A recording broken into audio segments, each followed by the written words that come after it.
Good evening, everybody, ladies and gentlemen, virtual fight fans. Welcome once again to ESFL. We are back, of course, as we are every freaking Sunday. You know where to come. Sunday nights. We are here every week, and here we are back with another fight card this weekend. ESFL 53, guys. We're back on the Xbox, okay? Can't wait to see some of the talent we've got on Showcase tonight. But first of all, let me introduce you. Who's joining me in the booth this evening? Mr. Kingsley, how are you tonight, boy? I am doing super fantastic tonight in the virtual fight capital of the world. ESFL 53 is looking to be a very big card for everyone involved. I can't wait to see the new debuts, see people come back from their loss from earlier fight cards. This is going to be a hell of a fight card that we have tonight, Balin.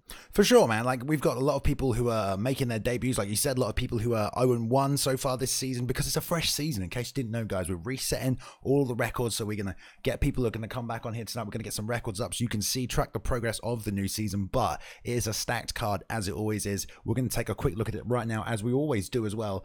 You can pick out a whole bunch of names here tonight because there are so many that you're going to see. You've got Calvin's on here, Double Matt's on here, Mad Dog, Rufus here, Yeshua's Hammond's here, Dino's back, EK Blair's here, Spider's in the house tonight, D-Mart coming back. Look at that, Mr. D-Mart's here, boys. Peyton, Brand New Mac, the Anston, Prodigies, Vax, Khan, Cody, Dank, Snazzy, Prioxis, and I Punch Santa in the main event right up there. I mean, so many names, so many good fights. Anything you want to pick out from that right now, Kingsley?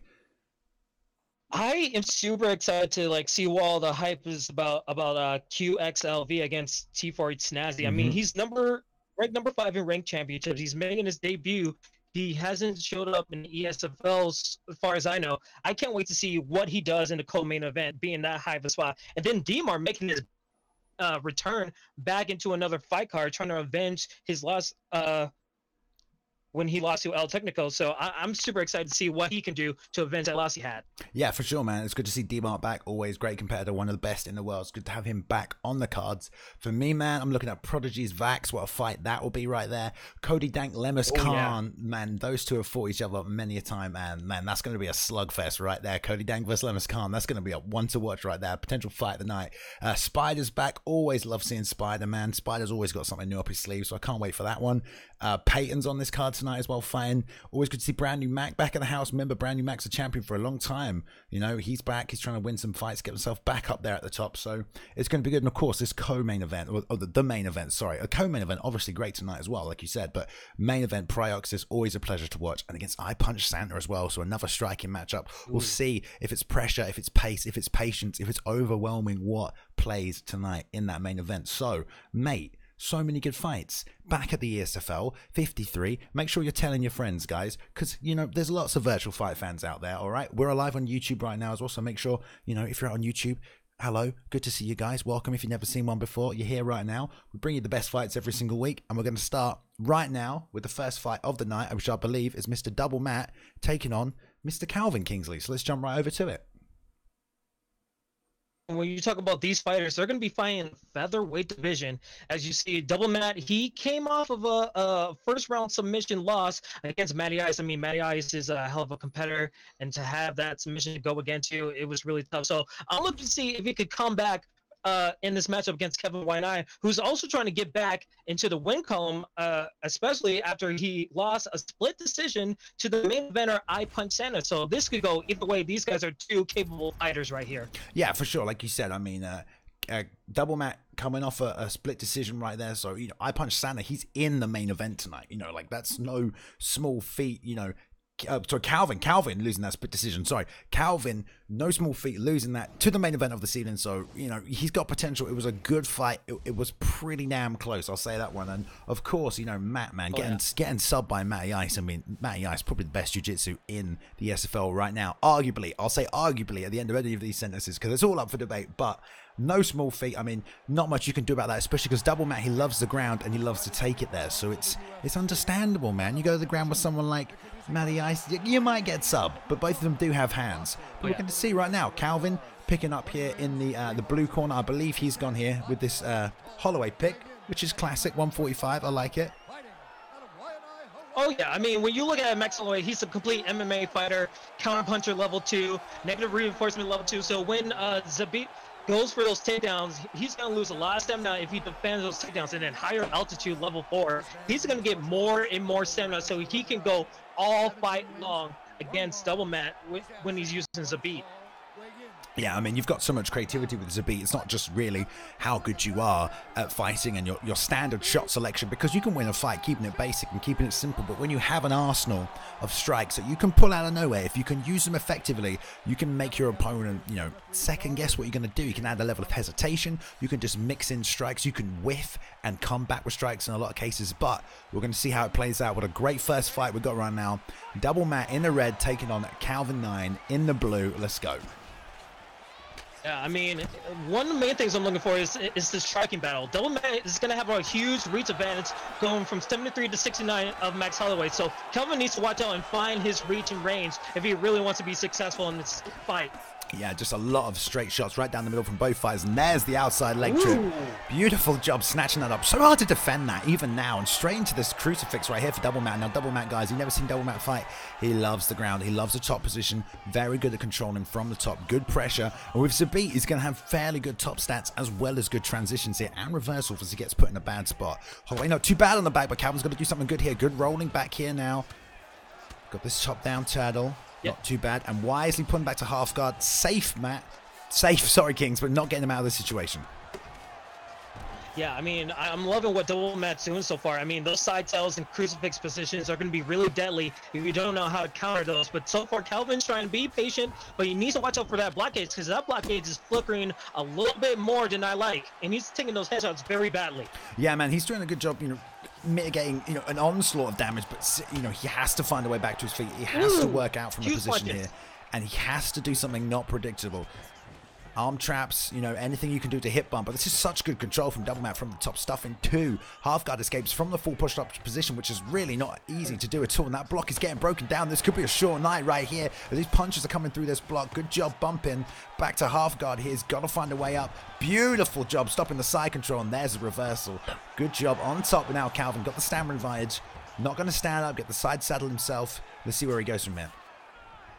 That was a huge momentum shift for Calvin. Calvin really desperately needed that. He was getting punched a lot in that top mount, and great kicks by Calvin so far. He needs to keep it stand up and try to find that top position, because he can't afford to go to the bottom game again against Double Matt. Yeah, man, his block is so low right now as well. He needs to start moving his head. He can't sit here and take these shots. Needs that big left hand right there from Double. Nice cheeky little left hook snuck it in there. There's a 1-2 lead uppercut from Double Matt firing in. A little too close for comfort. And that's what we're talking about with the whiff strikes right there. Beautiful work. Whiffs on the roundhouse and into the turning sidekick. And that's what you can do with Zabit, man. You got to be aware of that as an opponent, that, you know, with that head kick, that turning sidekick can be coming. And Calvin, man, he's got to move his head. He can't rely on this block anymore because it's getting so deep and so low. Yeah, I mean, I was really surprised that Double Matt went for those double kicks. I know there's a risk and reward attempt when you try to go for those, and when it works so beautifully. I'm surprised that wasn't a flash KO, but so far Double Matt has been controlling the range with that blockade of Calvin's being so low. Yeah, man, he's doing a good job here. He's throwing a little too much, but it doesn't really matter. He has the stamina advantage. He's throwing a lot of 3-punch combinations, some 4-punch combos as well. Right here, that's not good for him right there. He can't be doing things like that. Whiffing too wide. And you can almost sense a change in Calvin there, who knows it.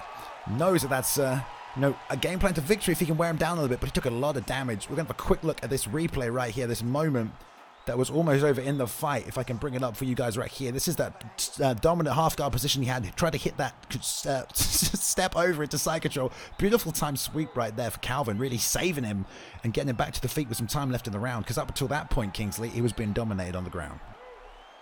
Yeah, I mean, it took like less than a minute and a half for Double Matt to get that takedown so easily. And then just to get that reverse for Calvin, that was huge. But he needs to make sure he doesn't get rocked again. He needs to win these last rounds if he wants a chance against Double Matt. Yeah, and he has to be careful. He has to move his head. He's taking a lot of damage. Beautiful job denying that right here. Ooh. Good job blocking that high knee as well, but he can't eat these shots through his block. He has to move his head. Even if that's not something he's done normally, if he continues to just take these on his block, he won't last this fight. There's far too much time left. He's got 4 minutes left in this round. That block will get broken. Double Matt knows it, and he'll keep just throwing those multiple punch combos to that block and not care about it right here. And there's a beautiful head kick off the same side straight. Double jab coming back here. Slips the 1-2, comes up with the left hook, but Calvin just missing short, and Double Matt forward pressure right now with that lead left hook of his own.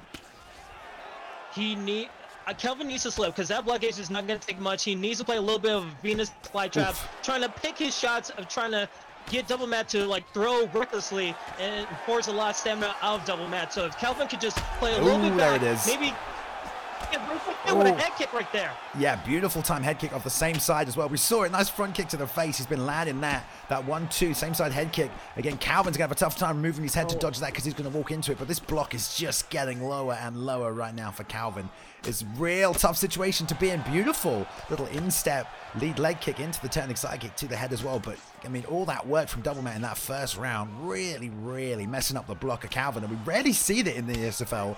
You know that your block is in jeopardy. Really, it's usually a lot of other stuff. Great job on the deny, and this is working out for him. A nice little league body kick, making work to the legs right now. Rear uppercut block through there, but you still got to worry about that block, Kinsley.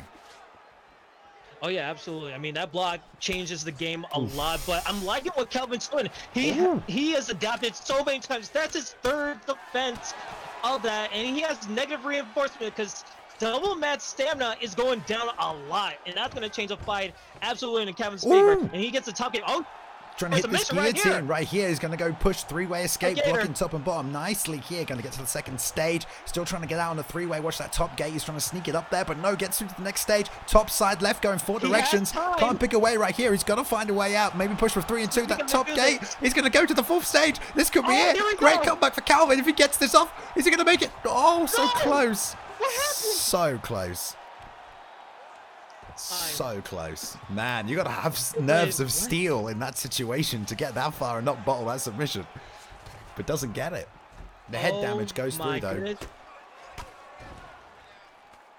Like a heck of a chance. That's a huge chance. He needs to get more momentum with that. I mean, Double Matt's stamina is low, even though Calvin's blockage is fairly low. Double Matt right there. He's taking control, and this is not where Calvin Y9 wants to be, especially in a crucifix position. 100% no. This is where he lost all that block early on. He's all right here in half guard, rather just taking these shots to the face because the block's what it's going to need. Ooh, took a big shot to the block right there on that guard. And I mean, he's got a whole round of trying to deal with that. I don't know how it's going to go. We'll take a quick look right here of this submission right here. Wire stuff on this takedown. Trying to lock in this guillotine. We're drawing it here with a 3-stage, pushing these 3 directions here as he tried to switch up. That top gate is what he gets out on here on the next stage. But you can see he fumbles right here. Fumbles the transition. Man, he had it. He fumbled it. It gave him the extra window of escape. And he almost had it, man. He had it. What happened? So close. That's the thin line between victory and defeat. If you ever want to win in the ESFL, the nerves are high. Oh, Double Matt. As he started around, but that stamina is low. Oh, how did he survive that? Oh my god! Oh my god! Oh my god! How did he survive that? First of all, second of all, comes back with his own uppercut, gets the rock, and lands his own head kick. Oh my god! Calvin making a comeback right here in top position as well.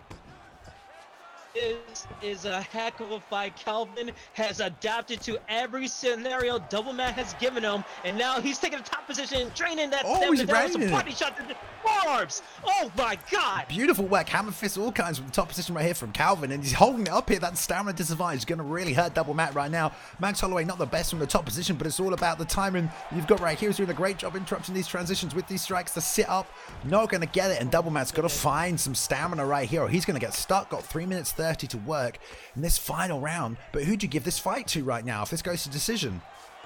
Jeez, I would like to say it's 1-1, but you never know with these judges in UFC fight. You never know. I think this round Calvin might be winning it with those hard hits in that position. He's just staying in timeout and just recuperating. This is going to work to his benefit in the eyes of the judges. He just needs big shots, but he's going for the again. Trying to grab that armbar. It's a 3-way escape again. Trying to push 3 different directions. Now going for the 4. Going to watch that bottom gate, but he takes it to stage 3, and this is real good here for Calvin. He's got some pressure and some position. Knows the way out of the escape. He missed it up at the 5th gate right now, but he gets out again. Wow, man. What a fight. Can we just say that for an hour? What is still going on? What a fight so far. Let's see what he can do from his back. Calvin, man. Yeah, it's not over. And his block is super low. Wisely waits for the upwards transition. Grabs that guillotine. And Max Holloway has a nasty guillotine right here. And we're going to see it. This is a little bit of an easier escape for Double Man. He's doing well pushing these gates right now. But he's only going 2 ways. He's got to find one of these. Beautiful work. And well transitioned out by Double Matt. At this point, he's defended 3 of those submissions. But look at the head health on Double Matt. So low right now. Bump back to full guard. Nice deny. And there comes the guillotine one more time. And not stopped by Double Matt. This is bad. This is real bad right now. He can snatch this up and end this fight right here. 2 stages pushing through. 3-way escape going top. But Calvin unable to stop it.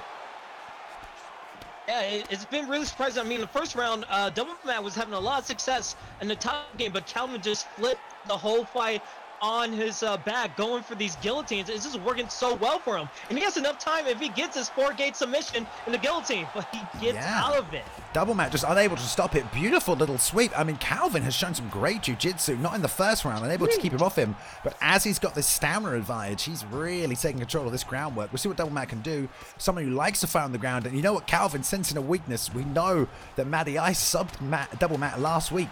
But Double Matt definitely working on that sub defense. He's defended all of these so far tonight. And man, we will go to decision. Wow.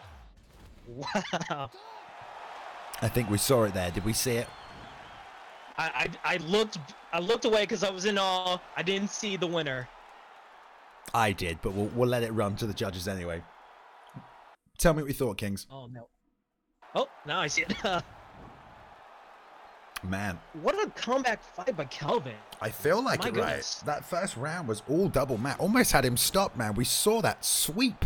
That sweep saved him, man. He wouldn't not getting up from that position. He was getting denied from the top by Double Matt. He was holding that top position really, really well. But man, what a comeback from Calvin. I mean, like we said, Calvin lost a split decision last week. Last time we fought here to I Punch Santa, the main event. So we know Calvin can fight and can compete with the best of them and has done previously. And Double Matt, a true veteran of the EFSL. Man, he's competed here so many times. He has such a good ground game. And he showed great striking as well in that first round, man. He got some rocks off there. All kinds of good stuff. But, man, snatched from the jaws of victory right there. Double Matt just... I mean, let's take a quick look here. I wanna have a quick look... at some of these highlights here. We'll just take a quick look at this first one right here. You'll see this sweep, the sweep that saved him. We'll take a look at this again. This is a lovely look at the difference in stamina and the difference in head health right here. The block is already down, but that's what saved him. That beautiful little half guard sweep. He saw side control was a position that was being favored by Double Matt. Great job getting that sweep, taking that top position, and he didn't stay down here for long. In fact, he gets up here wisely, but from there, 2 minutes left to work in that round. I mean, depending on the damage he did, he could have played through this round, and then we'll take a look at that sequence that we've got saved here. Beautiful job, and this was the double rock that happened right now. We saw Double Matt pressing forward. Oh, sorry, no, I've already done. I got the other one tick. This is the sweep again. We're gonna have to play. What did you think of the sweep? Tell me the sweep, Kings, while this plays through. Well, the sweep kind of dictated the whole fight. I mean, it seemed like Double Matt had the advantage, but then the sweep changed the whole flow. I mean, we saw that in the second round when Double Matt was trying to go for those takedowns again. Kept on denying it, and with negative reinforcement on Max Holloway, I feel like that drained a lot of Double Matt's stamina. Yeah. To where like he had to throw wildly, and he was losing a lot of stamina. And then the fact that Max Holloway had higher altitude just worked so much in Calvin's benefit. So the fact that he got rocked a bit, and then Calvin was able to come back with his rock and take advantage of all those denied takedowns and just beat him down on the ground. It worked so well for Calvin to just adapt and figure out what he needed to do against Double Matt. It was just perfect game plan, perfect adaptability. Yeah, and we just saw it there. I'll show you one more time. This is the start of the third and final round right here. Double Matt comes out, lands a beautiful 1-2 right down the pipe. Low head health, cracks him, rocks him, double 1-2, excuse me. Little slip under, using the head movement. Look at that, 2-strike slip. Gets hit with the head kick, comes back, 1-2, double jabs in, lands the same side head kick, and a big left hook round the side. Jobs Double Matt, and this is where he took top position and just kept it on the ground really for the rest of the round. And like you said, that adaptability, that change, that good work, and just having the confidence to just stay in the pocket, slip them head strikes right there. Did eat that head kick. Don't know how he didn't get knocked out in that third round, but hot diggity damn, what a win for Calvin, and what a great fight from both men. I mean, that's how you want to start the show. I mean, if you can't be at the end of the show, the main event, you want to be the guy that sets the tone and pulls out a heck of a win. So the fact that he did that, all applause from here, because that was just an amazing fight. Yeah, I agree, and we got plenty more amazing fights coming up. Let's keep it moving. Let's keep it rolling, because right now we have the ever aggressive Mad Dog, as the name says, taking on Ruthless Command right here. Kingsley, please give us your assessment of this fight so far. Excuse me, this next matchup as we jump over. Mad Dog, he's making his season 2 debut. We've seen him in the ESFL season 1. He had a couple of good fights, but Ruthless Dawn, he is making his actual debut in the ESFL. So this is a kind of a ESFL vet versus an ESFL debuter going against each other, and it's in my favorite division in the game, bantamweight. There's so many options that you could choose. You could choose DJ Killershaw, aka Dilly Dilly, or Dominic Cruz with his long, lanky range, and then Cody Garbrandt with the massive hooks and power. There's so many good people to choose, and I can't wait to see what these fighters choose to like compete against each other. Yeah, I mean, that's a nice little pickup right here. We don't see Cruz that much in this weight class because he doesn't really have the power, the stopping power to always counter your opponent coming forward aggressively, especially if they're good, slipping their head off. Cruz, you can land a lot of shots and, not always cause as much damage as possible. But Ruthless Command snapping it up with a dominant Cruz pick. I mean, you've got the stamina, you've got great top control, you've got a good takedown if you need to. You can out-grapple pretty much anyone in this division. And we can't even finish talking about it because these guys are about to get it on right here. So we got Mad Dog in the red gloves taking on Ruthless right here. It should be a good matchup. It should be. I mean, I can't wait to see like how Ruthless Command uses Dominic Cruz in an unorthodox situation. Maybe Mad Dog keeps on with pressure, tries to attack the body a little bit. I see like they're trying to change up their levels, going and attacking the body a little bit. I like it so far. Yeah, lots of lead leg kicks from lead body kicks, from Mad Dog off that lead left foot. Working that quite nicely here. Good job to close the distance. Ruthless will probably, have to make a read on that adapting because he can't eat too many of these. Beautiful job. Nice roundhouse, steps back in straight, lead hook. As Ruthless came back in to close that distance. I like Ruthless keeping his hands down, not blocking on the outside, maximizing that movement. Little ducking feint right in here. Came up with a straight left hook. Lovely. Faked in here. And he knows Mad Dog's going to blast some kicks from the outside. So if he steps through, with those strikes, so stepping the strikes, that's 1-2. He's going to catch him mid-animation. Great job grabbing that single collar, but instantly denied by Mad Dog, that comes back with a nice 2-3 as well. Ooh, that was an interesting animation. Boom. Way to get someone down right there. Okay. Yeah, the little push, it happens, man, if you get that takedown. Oh, beautiful. Nice little 1-2. Shoots a double against the cage, but denied right here. And this is where the stamina is going to play into it. Let's see if he does. Pubbles back under for the over-under. See if Mad Dog can take out, gets the turn. Nice job. And breaks away. Ooh, nice liver shot there. I mean, those driving takedowns are so difficult to like predict whether you could defend them or not. So the fact that he did it was really good on his part. Yeah, Ruthless showing off some Dominic Cruz head movement here. I know he wants to use it. Lots of people definitely do. And you've got to take advantage of it in the first round for sure because you get that boost. I believe TJ does as well because they've got that. Well, I don't remember the name of that perk. I'm never very good at remembering perks, but definitely you have the advantage in the first round with your head movement. So get it off nice and quick, but you want to slip and rip right here and there. Beautiful uppercut catches him right down the pipe. Planted his feet right there for the first time in the fight, really Ruthless. And that's what let that uppercut fly right up the middle. So he needs to keep on his bike, keep moving. And this is where the stamina starts coming through. Beautiful straight to the body and the lead hook too. Mad Dog is doing right now. He's dictating the pace. Even though he got taken down, he was dictating the pace a lot in the stand-up game. Now, here's the big test. Can he get back up? Yes, he can. Now, I want to see if he could just continue dictating the pace of these strikes because he's just leading Ruthless Command in the way he wants, and he gets a good, nice defense on that takedown right there. Yeah, Ruthless is now starting to suffer that stamina damage, man. He's going to recover a little bit at the end of this round, but that's a wild empty shot, and a double leg was the right shot to take if your opponent's coming forward, but he was kind of walking into Mad Dog a little bit there and just face first into some of these shots. He needs to get back on his bike, back on the outside, look for the opportunities. Don't try and create, striking opportunities right now. You got no stamina, just try and stay on your bike, make him miss, and look for the opportunities, the mistakes in your opponent right here. It's probably a better move, but now he's getting denied these transitions on the ground, and this stamina is going to affect him moving forward for the rest of this fight. Nice little block, double block right here for the ground and pound. This is what you want, but it's going to finish out on top.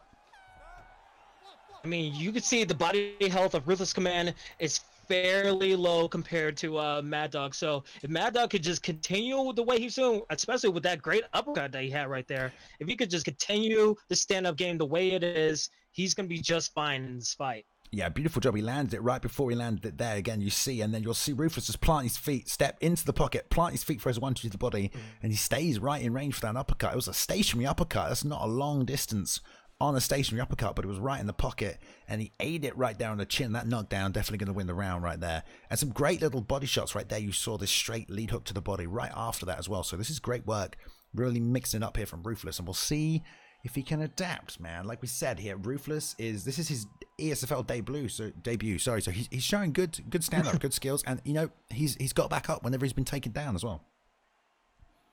And the ESFL nerves are real, so the fact that you got out of that first round and you're ready to go, I feel like we're going to see a different kind of Ruthless command in this second round right here. Yeah, he's got to show something different. I'm loving how Mad Dog's hitting this body. He's throwing this nice straight and lead hook to the body. It's getting in there nice and deep. Rufus needs to switch up for some uppercuts. He's planting again right here, which is maybe not the best idea. Going to give him that stopping power, but he wants to trade on the pocket. That's a nice little lead leg roundhouse to the body right here. And he's stepping off a little bit. And these double jabs, although they're good, man, they're not going to stop Mad Dog coming forward. There, oh, beautiful. Again with a straight to that lead hook to the body, and there, plants for the uppercut as he steps back in. He knows he has it, and oh, pulls the kick right at the last second. And the double leg gets denied. I'm really impressed with Mad Dog's doing right now. He's just changing up his levels, doing different strikes just to like take Ruthless command off his game, trying to be less predictable. And he's defending these takedowns, but that ankle pick right there, but Ruthless command works. And now Mad Dog's on the bottom game. It was a good job, and Ruthless, he was just planting his feet right in the pocket right there. And you're kind of wondering what on earth he's doing, just stepping right in and eating those shots. But he was trying to set up that single leg, that little ankle pick, and he kind of got lucky with it, man. Mad Dog was exiting. That's a right move to shoot that single leg on the way out. But he grabbed that ankle pick. I don't know if he wanted that distance, but it was a good job he got it. And now he's got this top position he's been working for so hard for this entire round, this entire fight, really. And he hasn't been able to hold it before. And there we go, Mad Dog straight back up.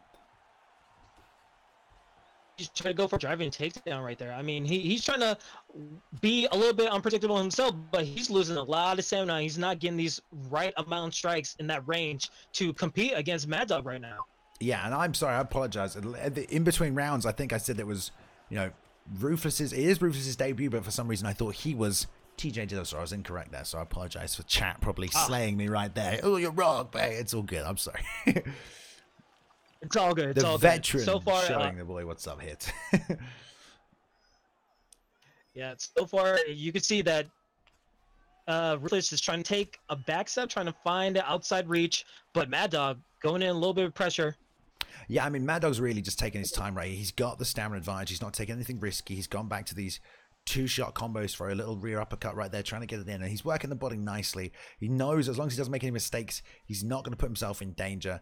And whoa, big liver shot right there. So it wasn't a liver shot, but double body kick. And I don't know, that's not it, but for sure, man, that's a great job. He does a lot of planting with those roundhouses to the body off that rear right leg, and he was slamming it in both rounds right here, and just adding up on that body damage right there. So yeah, good work by Mad Dog, just continuing that body shot.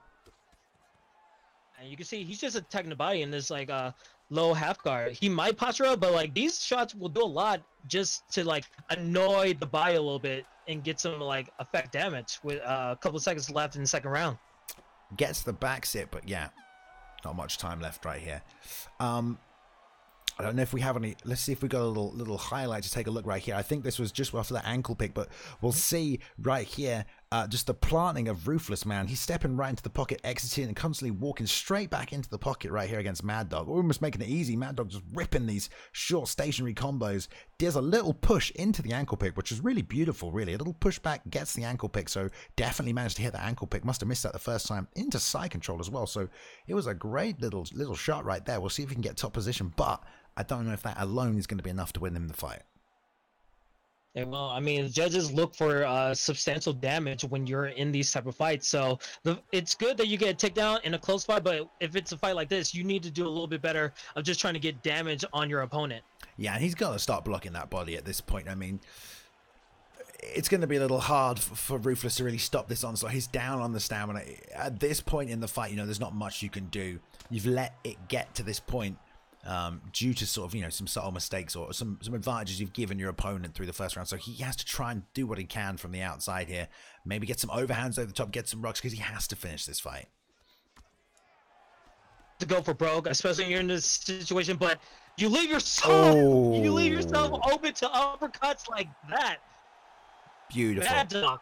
And that's Huge knockout. That's just like a straight KO right there from Mad Dog, who's coming back up. New season, ESFL Mad Dog back in there. Season 2 debut, beautiful double uppercut, and he did duck right into it right here.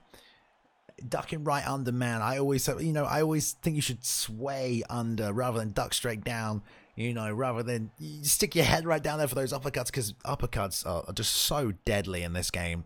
Always have been, and popping his head right down, but not that it mattered too much in that fight, because Mad Dog was dominating, setting the pace, and doing a really good job of controlling the distance and the range of that fight. So just good work from Mad Dog. Impressive debut for season 2, I'd say.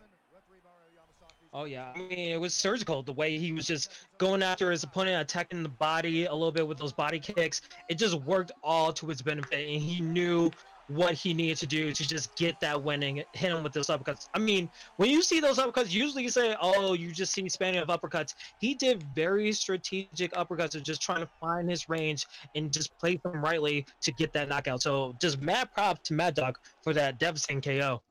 Yeah, I mean, really good job. We'll take a quick look at the finish right here, just so you guys can see the final sequence as he sets it up. But it was landing the uppercut all night really well. He was planting. There's a nice little check from Rufus right there, but it was kind of too late. He went for that straight lead hook to the body. He'd been landing all night as well, which is really effective. Takes a few shots, steps in, jabs into range, and then double uppercut to finish the fight. So good work by Mad Dog. I mean, that's how you want to come back in at the start of the new season. Nice fresh fight. You get a new opponent, someone who's never fought in the ESFL. Like you said, nerves are real. Props to Rufus Dunn for stepping up to the big show. Oh yeah, I'm sure he'll be back, but that puts Mad Dog at 1-0 so far this season. So let's see how long he can keep that that undefeated number by his name. We'll see how it goes. Good stuff. Yeah, anything is possible in the ESFL. For sure. Do we know who we got on this next fight right now? Because I know we have some finagling. I want to say, first of all, let me just say this while we're getting ready for this next one. Props to all the Xbox players this week for showing up on time. All you boys had your streams ready to go before I even went live. So well done to the Xbox guys here showing up. PS4 players, take note, all right? This is some professionalism from the Xbox team, all right, today. First 4 fights already in the lobby to go. So yeah, props to them, as are the next couple, except this next one right here. So ignore this one. This one don't count. Yeah, I mean, we're just I'm super proud of the Xbox guys for making this possible, getting ready and getting all in a professional manner. We just need this next fight to get going fairly soon. Hopefully we could act anywhere from sure that's ready to go. Boys in the back on this one. I'm just going to double check. It should be, take a quick look at that fight card for you right here. It should be Yeshua's Hammer taking on TH4 Dino, which will be good. Oh, right. Okay. No, we're actually going to jump to the Blair fight next. Okay. No worries. We're going to jump straight up to that one. I think we've got that one ready. Those boys are ready to go. It's going to be at middleweight, which will be lovely. So let's jump straight on in to the Blair versus Real Via U Ninja fight. And we've got EK representing tonight for the first time as well with Blair. All right. Well, I'm really want to see they're both making their debut in season 2 of the ESFL. So the nerves are going to be really real for both competitors, and especially in the middleweight division. This is going to be really interesting if EK Blair can live up to his name and be a Blair to his opponent Ninja. I mean, it should be a good matchup. Yeah, for sure. I mean, I don't like middleweight personally. I think it's a bit slow. But that's totally fine. I'm sure this is if they pick this, Yoel Romero versus Robert Whittaker, this is always a good matchup. I mean, Robert Whittaker's so crisp and clean, and you have all these techniques. You got great front kicks as well as head kicks, as well as really, really smooth, crisp boxing from the outside. You can get real loose with Robert Whittaker as long as you don't overthrow. You can take your time. You can execute cleanly, especially if you can get stamina advantage over someone like Yoel Romero. But we'll see if Ninja wants to take this to the ground. If he wants to stand and bang up the top of Romero, you totally can. You got huge power. But we'll see how they play it. I think these. But is this? I feel like this is so idle right now. This could be frozen on my end. I don't even know. So working on my part, is the stream lagging for you a little bit or lagging? Let me do a refresh right here while these boys are getting ready here. Okay, well I'll come take. We're at 4:18. Oh right. You've already started. EK Blair in the. We've already started apparently. All right, we're trying to refresh and get this one. Yep, we're under 4 minutes in the first round. So far, it's a stand-up battle. All right, cool. Very close fight in the phone booth. We're good. We're in. We see it. By Blair with an uppercut and a left hook right there, and now it's frozen a little bit Okay. for me, but It's we're back. good. We're seeing it lag, but we're good, and we're back as well, so we can see the action. All right. So far, Ninja's getting his back to the cage, and he's getting hit with a lot of strikes. Oh, it's over! Oh my God! Okay, so that's it. I mean, we barely got to see anything of that fight. Technical difficulties, but we got to see the finish, and that was it. I mean, it looked like just a hell of a lot of forward pressure coming out right there. I think we do have a nice little replay of that action, which should totally be fine. Oh my goodness, let's watch it. Let's run it back real quick for you guys to watch. We're going to see it on the highlights here. It was a nice jab, rear uppercut. But before that was a 3-punch combination preceded by a left hook. Here we go. We're going to run this back just for you guys to see right here. Oh, it just... Okay, here we go. Oh my God. Coming up now. Beautiful head kick to set it up off the same side strike. Quick. Boom. There's a straight again. Backs him up. 1, 2, 3, 4, 5-punch combo. Big uppercut whiffs right there. And we're trying to get a throw back. And there's the overhand. Man, what a clean KO in the first round. Beautiful work by Blair, man. Showing off for EK tonight. You know the EK boys are going to be happy with that one. But my goodness, it was over and over fast right there. Power of Robert Whittaker. You can't really deny it sometimes, Kings, mate. It's just overwhelming. I mean, Blair, like what we said, it was over in a blur. We barely got to see it, mate. Like I said before this fight happened, I was like, oh, he has to live up to his name, Blair. And I can see why he has that name. And to start things out, I mean, he was getting forward pressure. They were both fighting on a phone booth, but the fact that he used that overhand when the block gauge was low and he was able to just hit that nice combination while he was falling down with that cage animation, it was just a sweet, satisfying knockout for Blair. My God. Put him out cold as well. He did just kill him, man. That was so nice right there with the head kick at close range as well, just bouncing it off the side as close as you can get with a head kick as well. Robert Whittaker getting them legs up there quick. But then he would just sort of got some stun damage, absorb, return some damage, absorb, all off his block there. No real head movement, but just constant forward pressure at the cage. Nice executed combos. Didn't whiff a single strike. Every strike over was in range and hit the block or connected on his opponent right there. But man, that was over fast for Blair right there. Bloody hell. Oh my goodness. I mean, way to make a name for yourself. I mean, people will definitely know the name EK Blair in the ESFL now, because like his next fight, they're going to be expecting another crazy knockout like that one. Yeah, I mean, that's debuts for both of them.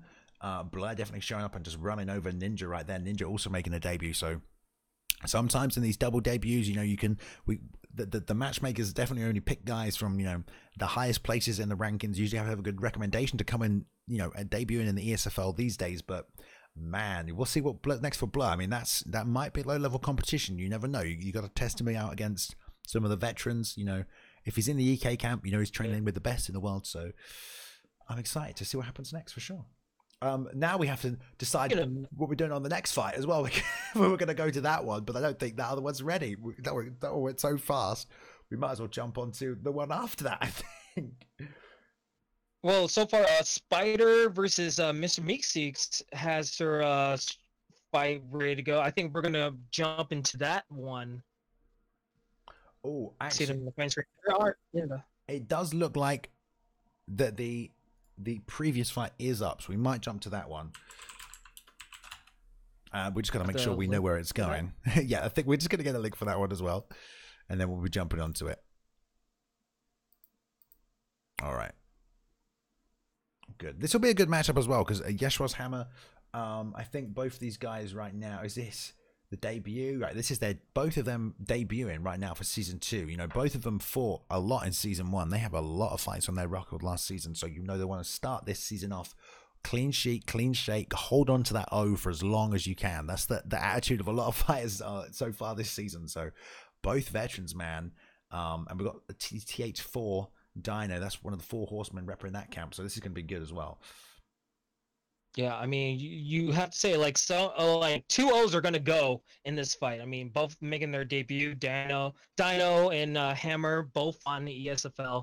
It's going to be really interesting what division they're going to fight in, because, like, you never know what they're going to have their strategy is. Maybe new season, new game plan when they go into a fight. So anything is possible when you go into a new season like this. I mean, this is why we made it season 2, so everyone can have a fresh start and see what they can possibly do. Maybe they change up their game plan from a ground fighter to a stand-up fighter. Maybe they learn some new combos with the fighters. I mean, there was a lot of patches in between seasons, so you never know what's going to happen with everyone's game plan when they get into it. And like we might have the link uh from the guys in the backstage, possibly.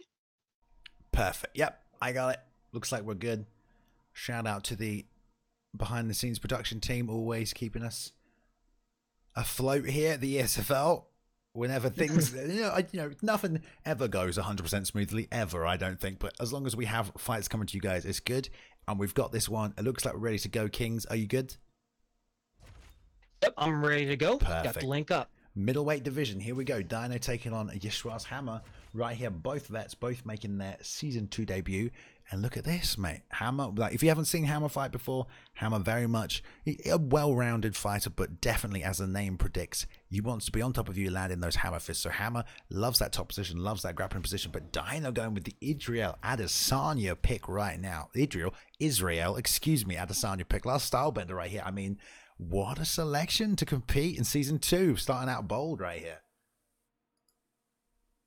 Yeah, I mean, he made his name for himself in the last fight he was in UFC, so he might have gotten like a boost up a little bit from UFC 3 rating standings. So it'll be really interesting how he goes against George St. Pierre, because like that's a tough matchup for anyone in the middleweight division. Yeah, for sure. And Dino saw Hammer pick GSP and still went with Adesanya, like not the best stats off the bottom, does have a huge reach advantage and range advantage. And he's doing a nice job patiently working from the outside, but there's the double leg off the teep already, and that was a beautiful little way to work that in right there. So this is bad immediately for Dino. He's on the bottom position, does have full stamina, but Hammer, man, this is exactly where Hammer wants this fight, and now he's going to this stack position, going to try and get these bombs off, but does get foot to hips. This is nice, and he's back up already. Good job by Dino. Amazing job by Dino. I mean, he needs to just keep up, figure out, and just adapt to any situation, because you never know if he's going to get taken down again. Beautiful turn sidekick right there. Swinging it out, Hammer not afraid to show he's going to be ready to strike a little bit. That little left hook he applied to land that, falling a little short. Beautiful left hook and double leg. High crotch just denied right there. 1-2 right down the middle, though, from Hammer. That was good work here.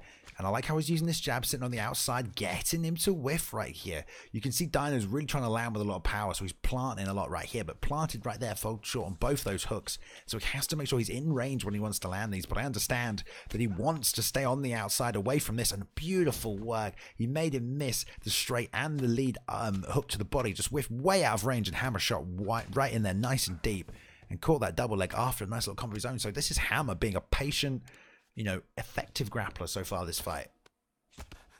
Yeah, I mean, when you have George St. Pierre, the whole world of MMA is open up to you. And the fact that he's using that to his advantage is working so well. I just want to see like Dino trying to change it up a little bit. Maybe trying to find a way where you could see some weak points in Hammer's game. Yeah, I mean, Hammer's doing just a very good job of staying patient on the outside here. And Dino's definitely not rushing forward, but he is whiffing a little bit. He is planting on the outside, and here comes that arm triangle already. A 4-gate escape is going to push all 4 directions right here. Going to try and advance up to 2. He should get out of this nice and fine, but he is going to step over almost right here, but no. Good job by Dino. Keeps guard as well, which is nice. And let's see if he can work our way back to the feet. Got a minute and a half left in this round. All right, yeah, and you can see a Hammer. He's just taking control a little bit. I just really want to see Dino trying to figure out how to survive to get in the second round, because he needs to do a little bit more. Yeah, I mean, the stamina advantage isn't too bad, which he's done good with here. If he gets stuck on this bottom position again early in the next round, it's going to be hard to get up. And it's a bold move picking, Adesanya right here. Great striking, but Dino needs to show he can contend where he's weakest, and he does again there. So up twice. This is good for Dino. Definitely showing Hammer, it's not going to be easy to keep me down and hold me down. He's got 30 seconds to land something big after those 2 takedowns. If he can get a little rock or something here, little blitz off, is going to be nice. But he's staying really patient on the outside. Oh, again, the double leg right here. He stepped right into range of that. He's stepping forward and planting, and that just leaves him right in space for that double leg. I mean, I really love the takedowns that Hammer is doing. I just wish he'd do a little bit more damage, try to posture up, because, sure, those light hits will do some damage, but it's not going to look pretty to the judges. So it'll be really interesting if he tries to, attack more when he's in the top game in the second round. Here's a little sequence right here. You really see Dino pushing forward there, whiffing on that straight and that lead hook to the body, and there just a little jab, outside leg kick, straight into a double leg right there from Hammer. So Hammer looking in top form, as he always does, you know, when he's getting his game plan off, just, you know, effective grappling and mixing it with nice MMA, setting up his takedowns nicely. And Dino just planting a little too much, just whiffing a little too much. That stamina's going to start paying factors as this fight goes on. So he has to find a range, has to find a home for his strikes, maybe throw a few body kicks, you know. But of course, body kicks leave him more vulnerable to the takedown. Yeah, I mean, beautiful. You can see those ankle picks, just beautiful movement by Hammer right there. But Dino just needs to find a way to just defend those, because he's just getting hit with those takedowns every single time. I love the variety from Hammer, man. He's mixing it up. That time was a rear leg side kick, which is an animation you don't see every day. Used it, pushed him back, and then shot the ankle pick at perfect range. It was such a good job. But look at Dino here. Great job. Straight back to his feet. He knows he's got 4 minutes to work, and there's a little stuff at the takedown. Now he needs to reset. Oh, and that's the problem. Oh, he gets the stuff, though. Good job. Oh, wait a minute. I mean, that's what he needs to do. He's going back to the stand-up game. I mean, that's where he feels more. Oh! He's doing a good job with these denies now. That's a nice little fake to the body coming up to the head right there. That could have done big damage, just whiffing slightly. And yeah, he needs to find ways to get some points on the scoreboard. He needs to take some of these rounds away from Hammer, because Hammer's doing a great job. Oh, not being predictable. He thought that, oh my goodness. He thought that takedown was coming, but no. Great job stepping into the 1-2, turning sidekick landed. But now here's Dino coming back, landed 2 nice lead leg body hooks of his own. And he's going to start trying to make these reads on Hammer. But Hammer's doing such a good job mixing this up here, Kingsley. Overhand into the uppercut, into a single collar attempt. So keeping him guessing for sure. Yeah, I like what Dino did in that, like, one sequence where he just hit him, like, 1 or 2 shots, like, right there, and then just falls back a little bit, trying to, like, get in his back leg and just try to bring Hammer to him and try to go for the uppercut. He's doing really well in those little sequences right there, trying to drain Hammer's stamina a little bit. Oh, yeah, and he's working it away now, making Hammer miss a little bit. Those denied takedowns. Good job slipping to the outside, getting away from that switch lead leg kick. I keep saying leg kick today. Lead body kick off that leg right there. Dino's doing a good job landing those body kicks, but here's a nice double leg set up by that jab beautifully. Going to rock the side momentum here nicely. Bit of lag.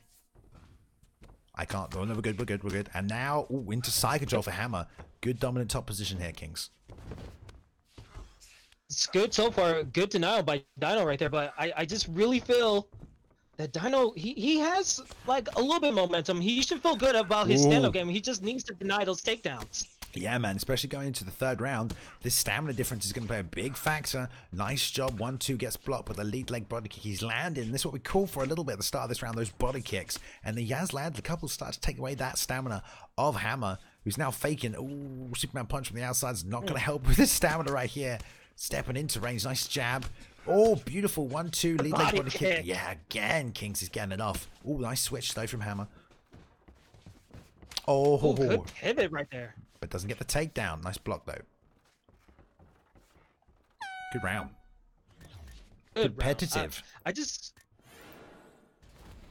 feel like Hammer has been doing so well with those takedowns, but Dino, I like what spots where he had some, like, positivity in that round. So if he could do this in the third round, he might get a nice KO possibly. Yeah, I mean, if he can keep that stamina vibes, I'm sure he could definitely go for that. We saw that lovely ankle pick by Hammer there in the replays right there. And that double leg was a bit desperate. Great sprawl, hips right down on top right there. Shut it right down. Oh, but there's the spear off the missed question mark kick. And Dino, man, trying to get creative, trying to land some big shots. But that's a big spear right there. Great timing by Hammer. He knows he gets it. And this is the full mount, man. This is what he wants. He wants to get this damage straight back into it. Not missing any time around. Wants to finish this fight. Thing is, like, if you could deny the first transition, in top mount, you're usually good and golden to get some strikes in. But so far, Dino has been able to get him back into a full mount, but he gets back to a half guard right here. Yeah, I mean, Hammer's got a lot of takedowns, but he's not really been able to do anything effective posturing up. And great job denying the posture up right there from Dino. And then foot on the hips, push off nice and easy. Switch stance back to orthodox right here, and he's probably going to try and look to land some big damage. 3 minutes left in this final round. Yeah, I mean, another great takedown by Hammer. He just needs to watch out for those misses. And then I'm wondering if he's just going to try to posture up and do some damage, but doing all right in the bound game so far. Yeah, we'll see, man. Here he's putting in work and he's trying to hit that arm triangle. This is submission attempt. Hammer trying to finish the fight right here. He's got the 5 stages to go. Arm triangle's a great submission for GSP right here. He's going to push that left stage, but wise, he sneaks out to the right-hand side right there. Going to try and get some top damage off, but man, who do you score this fight for right now, Kings? I mean, so far, just because of the takedowns, I mean, he hasn't got any damage on the ground, but his takedowns will do a lot in a close fight like this, so I have to give it for Hammer. Well, I mean, the deny's been great for Dino. He does have stamina advantage and 2 minutes left. He knows he's got to come forward. He has been landing some significant strikes. Oh, left himself open right there. Hammer getting a little predictable. Oh, that use advantage. Oh, and he's landing that left body kick. Left hook, sorry, yeah. I was going to say, when they usually go for those ankle picks right there, if they don't get, that's a huge opportunity. Oh, that stamina's low. This is huge advantage for him. Great job catching, though, that body kick and there. Lovely little leg sweep. Takes him straight back down. Top position. Hammer, man, doing a great job getting the fight where he wants to, you know, and contending on the feet. So this is great MMA from Hammer. And Dino's found his home with a bunch of nice strikes, and he's mixing it up, trying to get predictable. We've seen some tricky, you know, high and low kicks from him as well. He's been sneaking in those body hooks and that body shot off that lead leg as well. But we'll just see if it's enough. He's got 30 seconds left, pushing forward here, slipping out to the right-hand side is Hammer. I know that Dino's going to make a read on that, trying to end with that left hook and tries to sit out here. Nice lead hook into that rear leg side kick, which we're seeing so much more of right now from a lot of fighters. Oh, beautiful teep right down the middle here. He's got 10 seconds left. This could be anyone's fight. It could be down to the wire on the scorecards. Hammer content to just step back up here at the end. And man, we'll see. What? Yeah, we'll see it right there. Ahead of time. In case you didn't see it. Decision right there going to Dino on Israel Adesanya right there. Must have been the significant strikes, man. All those takedowns, not enough damage from that top position. We've got a couple of highlights we can run through. I'll leave these playing while we talk about that fight. I mean, some really, really nice takedowns from Hammer, man. He set so many of these up beautifully, set them up with strikes, real good work. And, you know, Dino, no real big moments in the fight. Whiffed early here. Beautiful leg kick on the outside. Already seen this one, but it's good. A double leg takedown. Top positions for secured. And I didn't even get to see how many takedowns he landed, Kings, but it was a fair amount, but just not enough damage, I guess, on the ground. Yeah. You know, judges really look for damage in these fights. So, like, when he had a bunch of takedowns, I mean, they were good, but they were looking at, like, those little pot shots. I mean, those little pot shots that Hammer was doing, it doesn't look pretty to the judges. So when it went back to the stand-up game, Dino just had more of an advantage. I said during the fight that Dino had some good opportunities. He was doing some great strikes. I just thought the takedowns would do a lot more on the judges' scorecards, but apparently not. Great showing by Dino, just taking advantage, just knowing that if he could get out, he could do some damage in the stand-up game, and that was very huge. Yeah, and he did stuff a couple of those takedowns towards the end. You got to imagine that the rate was about 50%. Beautiful spear right there. We see it. I mean, he landed some as well, though. So, I mean, if you're Hammer, man, how do you look at that fight? He got the takedown. He took the fight where he wanted it to be. I guess, you know, he got him out a couple of times, but didn't really land anything. So, you know, you kind of got to feel for Hammer in that situation. He got the fight where he wanted. He was landing, you know, good setups, good strikes, but like we said, just not enough damage. Just not enough damage to sway the fight in his way. And poor Hammer's going to have to go away, check that scorecard, check himself, check the fight back, and find ways to do more damage, really, because he kind of, I feel like, executed his game plan in some regard. You know, he didn't get stuffed on. He got the fight down. But good work from Dino, especially as Israel there as well. So great fight. So one is 1-0, one is 0-1 in this new season. Dino coming through strong for the Four Horsemen.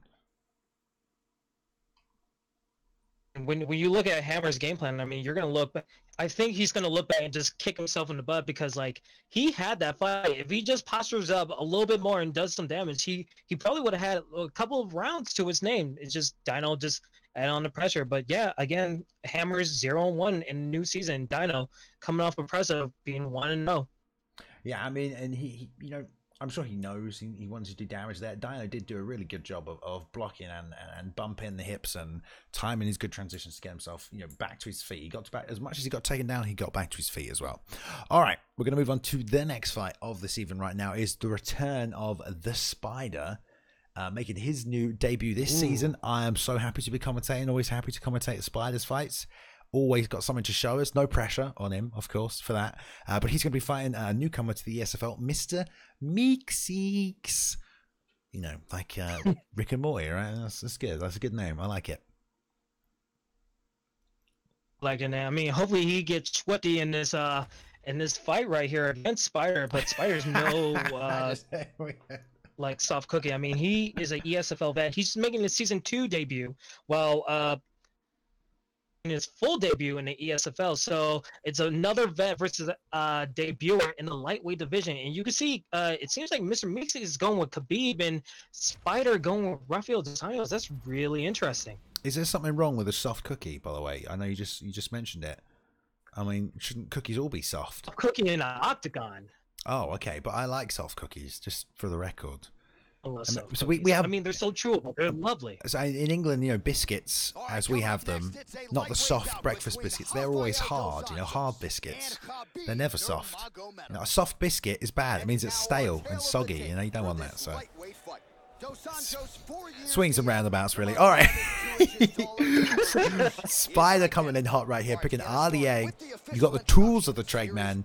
You've got good grappling, black belt, and jiu-jitsu. If you get taken down, his bottom stat isn't the best. You know, we saw it happen when Khabib fought RDA, you know, so we'll see if Meeseeks can get that top position going with Khabib here. Now, we have seen people pick Khabib in the past and not even grapple, you know, just have that if they needed it to.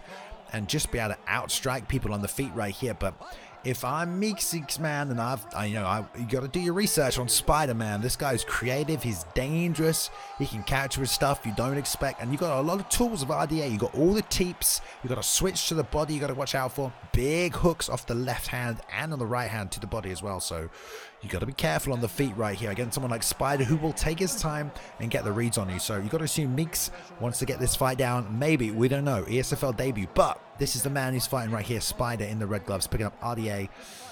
And man, Spider always shows us something new every time. I mean, I'm not saying that like, you know, like it's a big thing, but we do see something new from him every single time. Whether it's a new combo setup, a new way to set up a head kick, little fake thrown in there. So we'll see what Spider's got to bring for season 2, 5th fight of the night, I believe. So they're going to get it on. Touch the gloves. Spider versus Meeseeks. Here we go. Here we go. Now, it's going to be really interesting. In the first 2 minutes of this round, what does Mr. Meeseeks want to do? Is his game plan just a slip, or is he going to try to go for the takedown and just figure out how to, like... Seems like he's doing a well job trying to get that block gauge low for Spider.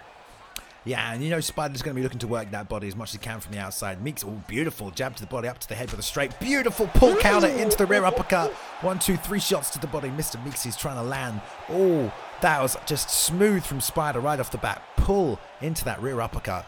And man, pretending with that knee. Switch body kick. Does Khabib have that? I don't even know. There we go. And look at this pressure from Spider, Kings. I mean, even Mr. Meeseeks did a pivot, but Spider was able to just, like, keep his back to the cage. So far, Spider's just taking a patient approach of just pressuring him, just attacking the legs and attacking the body a little bit. It's working so well. Yeah, mixing up the elevation of his strikes is you know, definitely going to help him create that, you know, chaotic sense of you don't know where the strike's coming from. And Meeseeks is all on the defense right now, looking to return. Keeping his block up though. Ooh, stepped in with a 4-punch combination there. Dropped it, eats that big lead hook, and then the roundhouse to the body to that liver from Spiders. Leading with a straight to the body. Don't stay every day. Another pull counter as Meeseeks is reaching forward to those hooks, but whiffs on that roundhouse. Good job out of range. There it is, man. That double leg into side control. Let's see what Meeseeks has got on the ground right here. He's got that position he wanted, and he's got Khabib. He needs to do something big right here. I mean, the stand-up game wasn't to his benefit, so I'll be like very skeptical if he wants to go back to the stand-up game. He needs to get maybe a posture, but he gets reversed by Spider. Old school sweep, fakes the back sit out, gets the half guard sweep back to the feet. But Spider, man, he's right back up here, and Mr. Can't have your back to cage right here. I know, man, and he got that takedown. That's what he wanted, man. We'll see if he got some stuff on the ground. Ooh, big strikes right here. Double pull counter. Double, into the body as well. Oh my goodness. This could be all she wrote right here if we can follow it up. It was clean as all heck, man. Double pull counter. You don't see that. And Mr. Meeseeks ran right into it for an extra hook. Gets the read on the double hooks right here. And Spider super loose on the outside, just winging those shots off. not blocking, going to play reactive on that, and Meeseeks blocking high and low, trying to desperately find a way out of this corner. And wise move, man. Why not get that instant multi-clinch if you've got your opponent there? Nice deny right here. Good short uppercuts. Trying to get some body strikes in. I love this position against the cage. Always take this position if your opponent is backed up. Why not? You get it for free. And there's big, beautiful knees to the body as he sets it up. Fakes the switch roundhouse into the elbow, into the look. Oh, man. Beautiful work. Beautiful work. The spider is back, baby. Unleashing a fury right there of strikes. Devastating. Beautiful work. Just the way like 2 moments caught me in when Khabib was throwing like, I don't know, like 3 strikes, and then Spider just patiently wait like, oh, you're whiffing 1, 2, 3 strike, you're out. Just hits him with a huge rock, and then in the moment when he's back to the cage, he tries to go for a knee, he fakes the knee, and goes for a hook, and that rocks Khabib all the way down. That was just so clinical right there. My goodness. Clinical, I think, is right. I think the Spider is such an apt name for Spider, not necessarily because of his fighting style resembling too much that of Anderson Silva, but definitely he has a patience when he gets you hurt. He does not rush. He knows when you're hurt. He remains calm, and he's still able to execute these cerebral combos or these fakes and feints like we saw right there. He's patient with the finish. He doesn't rush it, and we saw it right there. Able to execute a fake switch knee into a hook and then finish out nice and cleanly. So good work from Spider, back for season 2. Excited to see him refreshed and new, and unlucky there for ETG Twitch, who's showing up in ESFL. Doesn't get it done tonight on the big show. You mean, correction, that was Mr. Meeseeks. Oh, sorry, yeah, I'm looking at the card. I'm wrong. It was Mr. Meeseeks. So filling in on short notice there as well. Good work. Let's take a quick look at some of these. We've got a couple of highlights. I'm more than happy to blast through these. I think we're going to see right here, Spider put it on. I believe this was the double pull counter that we saw in the center of the stage, leading with that straight to the body like I talked about here. Backs out after 3-punch combo, pull counter, both hooks right here. Mr. Meeseeks followed right through, 1-2 up top, and gets the rock to the body with a roundhouse as well, and the sprawl, denying that single leg. And that, look, Mr. Meeseeks walking straight back to the cage right there, has to, no choice but to back up. And Spider setting up the finishing here, right here, just staying nice and tight to the body. We're going to see on the next highlight here how we got that finish, how we set it up. See that fake switch. Beautiful job taking the full Muay. Why not? 3, 4, 5 elbows to the head, into the switch knee to the body. Fakes the knee. There's the big short elbow. 1 rear uppercut, left hook, and that's all she wrote. Beautiful work. Beautiful. Stunning. I mean, if I could just put that in a museum and just like watch it forever, I would, because that was just so perfect how he just fakes all those movements and just able to get in the clinch and just know what situation he was wanting to be in. I mean, it was just a perfect mosaic of just what he wanted to do in his fight and his game plan. It was just picture perfect. Yeah, I mean, like more people, I think as well. When you have your opponent literally back to the cage, why not grab that free multi clinch? It's right there. Your opponent's instantly on the defensive. There's nothing offensive they can do from that position. Once they transition, then yeah, but you've got 2 ways to deny. You can interrupt with strikes. It's easy to block that upwards escape, so definitely grabbing that multi right there. Why not? He had it, and that helped him finish the fight right there, because you can hit the body, we can hit the head, and set the knee up to the body. Everyone's expecting that knee to the head, go up high with the short shots, knee to the body. And also just a prop, which most of you know, you land that knee to the head in that position, it breaks away immediately. So if you rock your opponent with the knee to the head, that position's broken. But if you're landing shots to the head with elbows and throwing the knees to the body, you can get some good body damage off and stay there for ages until you rock them. So definitely good work right there by Mr. Spider, and excited to see what he's bringing to the table for season 2. Let's see if he can take on some high level competition. I just like seeing Spider fight, you know. He had an even record last year, pretty much. Some wins, some losses, but nothing but good fights every single time. And speaking of good fights, always with the segue in the ESFL. I'm always going there with the segue. The next matchup, one I'm looking forward to, one you pointed out at the start of the night as well, is the return of Mr. D-Mart coming in for his second fight of season 2, taking on Dabba-Ken. Kingsley, please give us the lowdown on this. And what can you say about D-Mart? I mean, D-Mart is super excellent when it goes to the ground game, or his jiu-jitsu is just on point. He is an ESFL vet. I mean, even though he lost to El Technico in the last fight card that he was in, he is looking back to come back with a vengeance. And then he's going against Dabba-Ken. He is making his ESFL debut. So what an opponent to face in D-Mart to make your debut. So it's about to making a statement to see who's ready for season 2 in the ESFL. Yeah, for sure. I mean, Dabba-Ken here, this is his ESFL debut. I know he's a very highly touted opponent right here, but wasting no time, and we get a nice little 60 FPS right here. Touch him up, double Sousa matchup. This is the current meta at the elite level of middleweights. I feel right, Sousa right now. And Dabba-Ken looking ready to strike on the outside too. And D-Mart, like you said, great submission arts. We'll see if he goes, takes it to the ground, gets that front teep blocked right here. Excuse me, I can't talk right now apparently. And some good head movement from on the inside. Yeah, I mean, so far, it seems like we're going to go back to the stand-up game. I'm just waiting for who makes the first move of trying to take this to the ground and probably go for submission, because we know Zachary Souza is very good on his back or on the ground trying to go for submission. So I'm just waiting to see who's going to able to pull that trigger and get out of the stand-up game right here. Lots of front kicks from D here. They're getting blocked. He's whiffing one. One even got slipped right there by Die. And look at both these guys just walking forward and then planting, just daring the other to step forward. Like, come on, step forward. Some good slips by Dabba-Ken right here. He's moving that head off and he's using that pull counter to get out of range. And there we go. D wisely making the read, starting to hit the body. Oh, tries to get his own pull counter into the double leg. That would have been lovely there by D. Doesn't make it land. But still, beautiful job landing that. And these guys are both just walking forward into each other. It's like two trains smashing together. Eesh. Both slipping. This is what you get when you get a nice mirror matchup as well. Both fighters just trying to execute their game plans with the same tools. Ooh, right straight. It's all about the skill right now. I mean, when you're in a mirror match, I mean, it's all about what can you do with that fighter. It's not about like the reach or advantage that you have. You guys both have the same thing. It's just all about who can make the right moves and right reads when it goes into a fight like this. Yeah, I'm seeing D mixing up. He's throwing a lot of kicks. He landed a nice one there, but he is whiffing a couple of them, and that's costing him on the stamina. And there's a 4-punch combo, which isn't going to help him either. Trying to slip through that straight preemptively. Gets it there with the lead uppercut too. Beautiful work right there. Throwed it twice, and there. Sack against the cage. We'll see if he keeps it in this clinch position. We know D's good everywhere. We'll take advantage of this dominant position. He's eating a couple of shots to the body. Look at the stamina though. I'm a little concerned about this stamina difference right here. D's got to do a good job. Bring it back in. More shots to the body. Faking all of this from the clinch right now. And look at Dabba-Ken. How patient he's being, but not patient enough to get that hip toss off. Top position for D-Mart. I mean, so far, so good for D-Mart right now in this side control right there. And it seems like they're going to go back into a back mount, possibly close to a back mount, but now it's back in side control. So far, so good for D-Mart.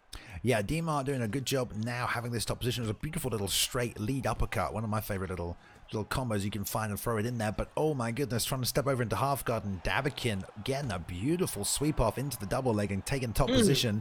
Let's see if he holds it. D already looking to set that armbar up. Double faking into the armbar. Beautiful work right there. Now he's got it locked in. Good submission defense, but also submission offense, and doesn't even get past the first gate here. It's going to be tough with that stamina difference. He's going to have to make that up going into the second round if he wants to get that sub. But great first round right here. I mean, excellent first round for D-Mart right there. I mean, he was able to get the rock. He was able to just find his rhythm, even though he was like fighting a phone booth. He needs to watch out a little bit for his stamina shots, because he needs to connect. He needs to find his range. And so far, Dab, he just needs to be a little bit more patient and not go to the ground. Maybe he's working a little bit too well in the stand-up game right now, Peyton. Yeah, I mean, D is walking forward and he's swinging these shots. Both guys have such low block all the time because they're just taking everything. They are both using their heads really well, but they're both just taking a lot of shots on the block as well. And there, nice deny by D, and Dabba-Ken saying, you know what, I don't want any of this. And there's that lead head kick D's been looking for into the double leg. He's been looking for that. He's been looking for that, and he gets it, man. There we go. Nice. Got this top position again, and he's got plenty of time to work here. 4 minutes in this round. And he's so good with the transitional fakes, man. He's always faking. He never transitions without faking. And we'll see what he can do with this stack guard position. Straight into half guard. Nice. Little safe transition. And if he can get some denies off himself, he's going to try and whittle away that stamina. Try and get this advantage back here, because he is down a little on the stamina. He needs to get some denies so we can set up his submissions right here. I mean, if he could just keep in this position, just get the top game a little bit more, try to deny positions, and just attack the buy a little bit more. He's in good standing. I mean, there's a lot of time left in the second round, so the more the merrier of just staying in this town game will work very well. And he's getting some good denials on those transitions right there so far for D-Mart. Yeah, man, and D-Mart now in the full mount. Nice hit bump back here by Dabba-Ken. Doing a good job, man, and staying patient on the ground. He's showing good patience, you know. He's doing a nice little job denying these, trying to keep that stamina advantage, not panicking. I've just been told that DG, by the way, stands for Dank Gang. So a Cody Dank disciple right here, and doing a good job with his ground game against a vet like D-Mart. Staying patient right here, but you gotta imagine D is on top. He's putting this pressure on. He's not landing a lot of strikes, but he is controlling this fight from this position, which is just winning him the fight on the scorecards. And there's only 2 minutes left in this round. Beautiful slice straight through to top mount as well. I'm posturing up for this. See what he gets off from the top. Big shots. Dab has to find a way back to defeat here, Kings. Oh, beautiful. Oh, deny. Gets the armbar from postures up. Sorry for interrupting right there, Kings. And now he's taking it. Going to take the 2-3 stages right here. Trouble. Top and down. He's moving through. D-Mart so good with that jiu-jitsu right here. He's taking it to the 4 stage. This could be it. Dabba-Ken going to find a way out. I think he's going to get the tap. Beautiful work. And there we go. Wow. D-Mart back in the win column, boys, with a beautiful tap with that armbar. Postures up. You could see he was waiting for it. He landed a couple of shots from that position. Baiting it out, waiting for the transition, pick the right side. Didn't I snap that armbar up so quick from the full mount position and just snatching it up? And Dabba-Ken was doing a great job on the ground up until that point, man. He was denying, doing well, but it wasn't enough to stop that armbar. D-Mart showing off the jiu-jitsu back with the 1-on-1 in the win column, and that's got to feel good for D tonight, Kings. Yeah, I mean, D-Mart had a statement to make after receiving his first loss in the second season of ESFL, and having that submission, just taking control of the top game, worked so well for D-Mart. I mean, Dab had a great showing, but like he had a lot of patience, and it was just too much patience that he wasn't able to get out of those situations in the ground game. So the fact that D-Mart was able to deny transitions, find his way to an arm bar, it just worked out so perfectly for D-Mart. For sure, and we can take a quick look at the submission here, just the finish, because we have it and we can. Here it comes in right now. I think hopefully we'll see the transitional deny. We don't see deny, but he's locking it up here immediately, doing a good job stopping all these stages. Two-way escape really being pushed right here with a little third movement from Dab. Interesting, trying to get up, top, down. Look at the furiousness that he's moving around that slider, just unable to get it out, and D-Mart just trapping it down every step of the way. And man, you got to be careful, man. Souza so good with that sub game. You got to take it right now. I think D-Mart's number 3 in the world right now on the Xbox rankings, so don't sleep on D-Mart, guys. That jiu-jitsu is legit. He is way up there in the world rankings, number 3 in the world right now, so you know he comes every single fight. And there we go, 1-on-1 this season. Let that one slip, but that's a win for D-Mart, and you know he's going to be looking for one again next week. So good to see him back in the win column. Also, shout out to D, because he's my boy, okay? So good work, D. Oh, yeah. Oh, D, I mean, you put in the work throughout the week, just playing this game and just trying to figure out a way you could get better, and it definitely showed in that fight. Now, speaking of Dab just making his debut, I mean, it was a great show, and it just wasn't his night. And hopefully, we get to see him back in the ESFL, trying to see if he could get a win in the win column. But speaking of trying to get another win in the win column, we got our next fight, where it's Lewis Evolution versus Peyton in the next fight, Balin. Oh yeah, man, this is going to be good as well. Jumping up to a division we ain't seen today yet, which is the lovely welterweight division. So I'm looking forward to this one. Can you give us a rundown of this? We got all the stats. We have a great scouting report this week, by the way, so shout out to the guys in the back for that. So we got all the info on these guys as well. Oh, yeah. I mean, when you talk about these guys right here, I mean, Peyton, he's making the Season 2 debut. He is familiar with the ESFL in Season 1. He had some great fights. And then the interesting fighter, Lewis Evolution, he is 7-2 in ranked championships, and he's making his full debut in the ESFL. He has never fought in the ESFL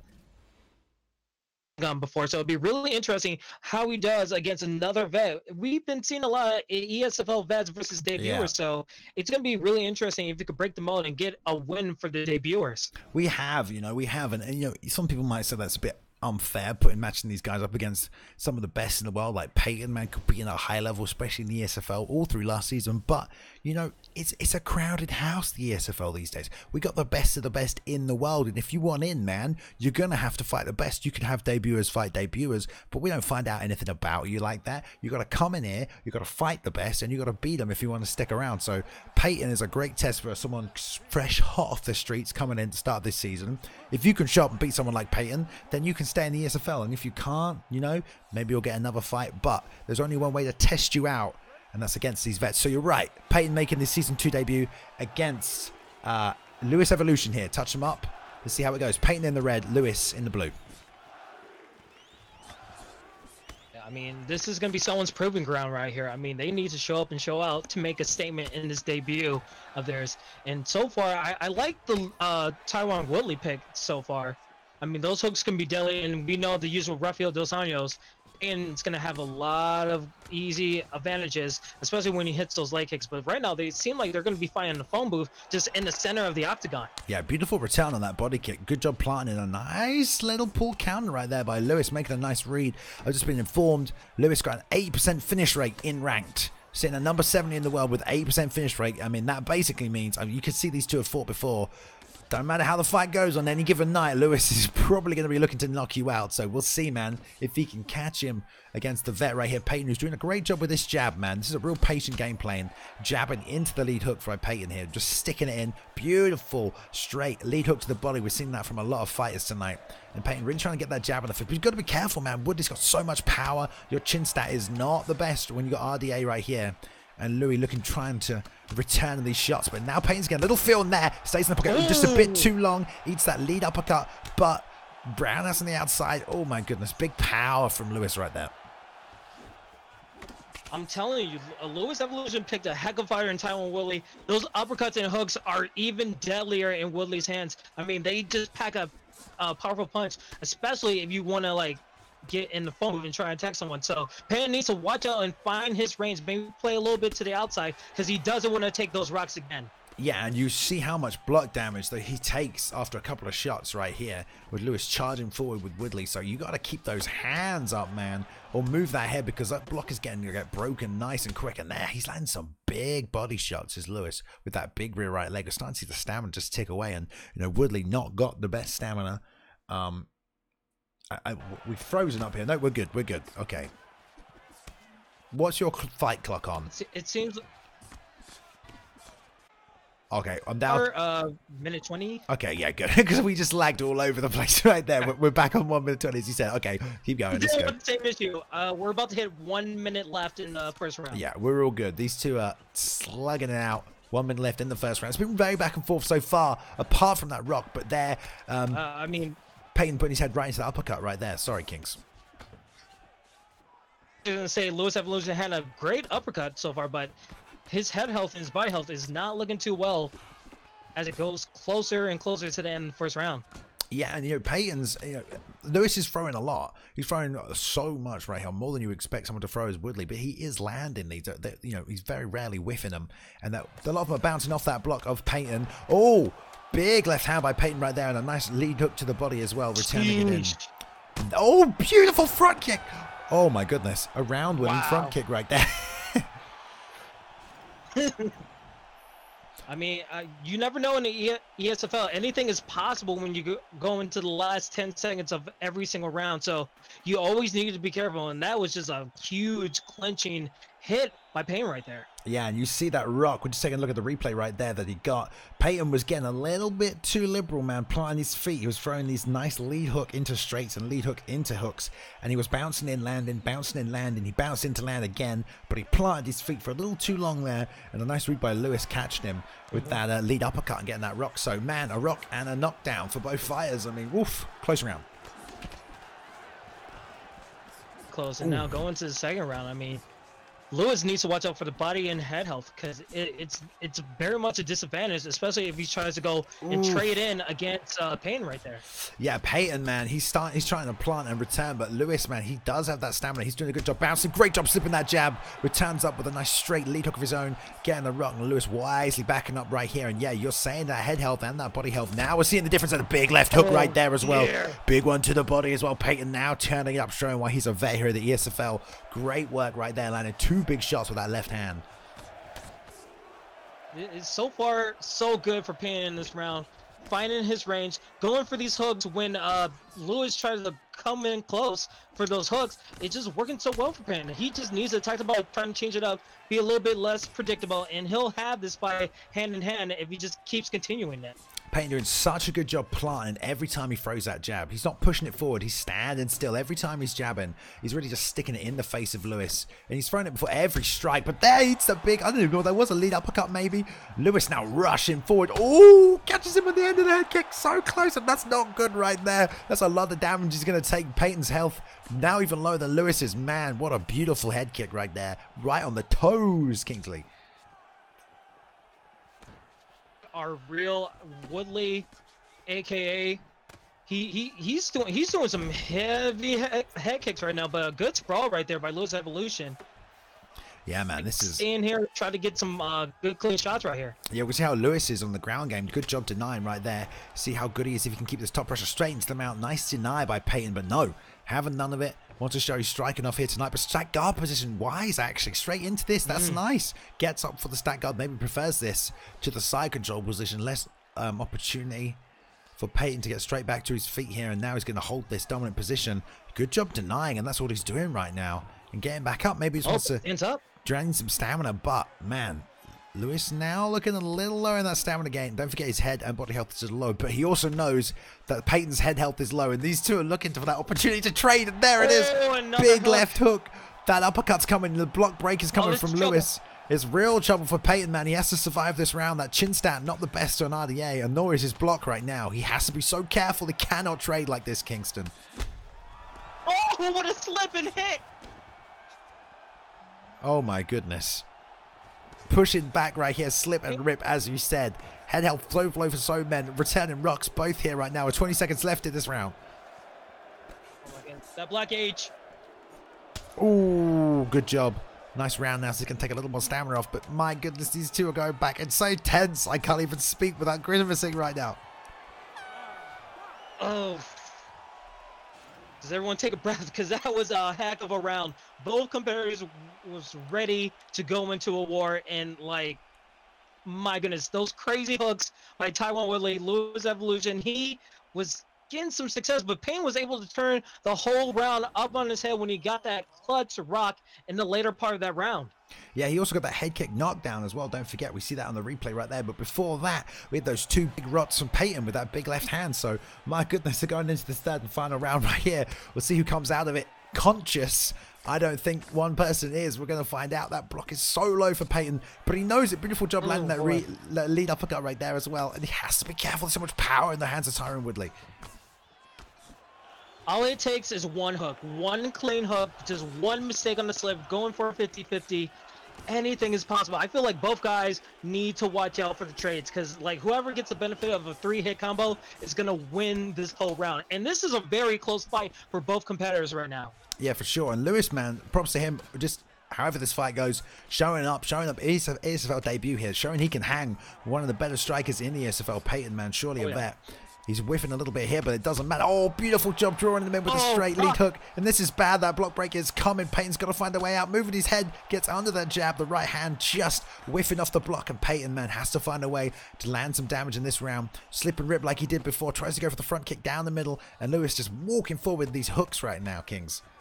That block is so low. Good slip. Oh, boy. I'm surprised.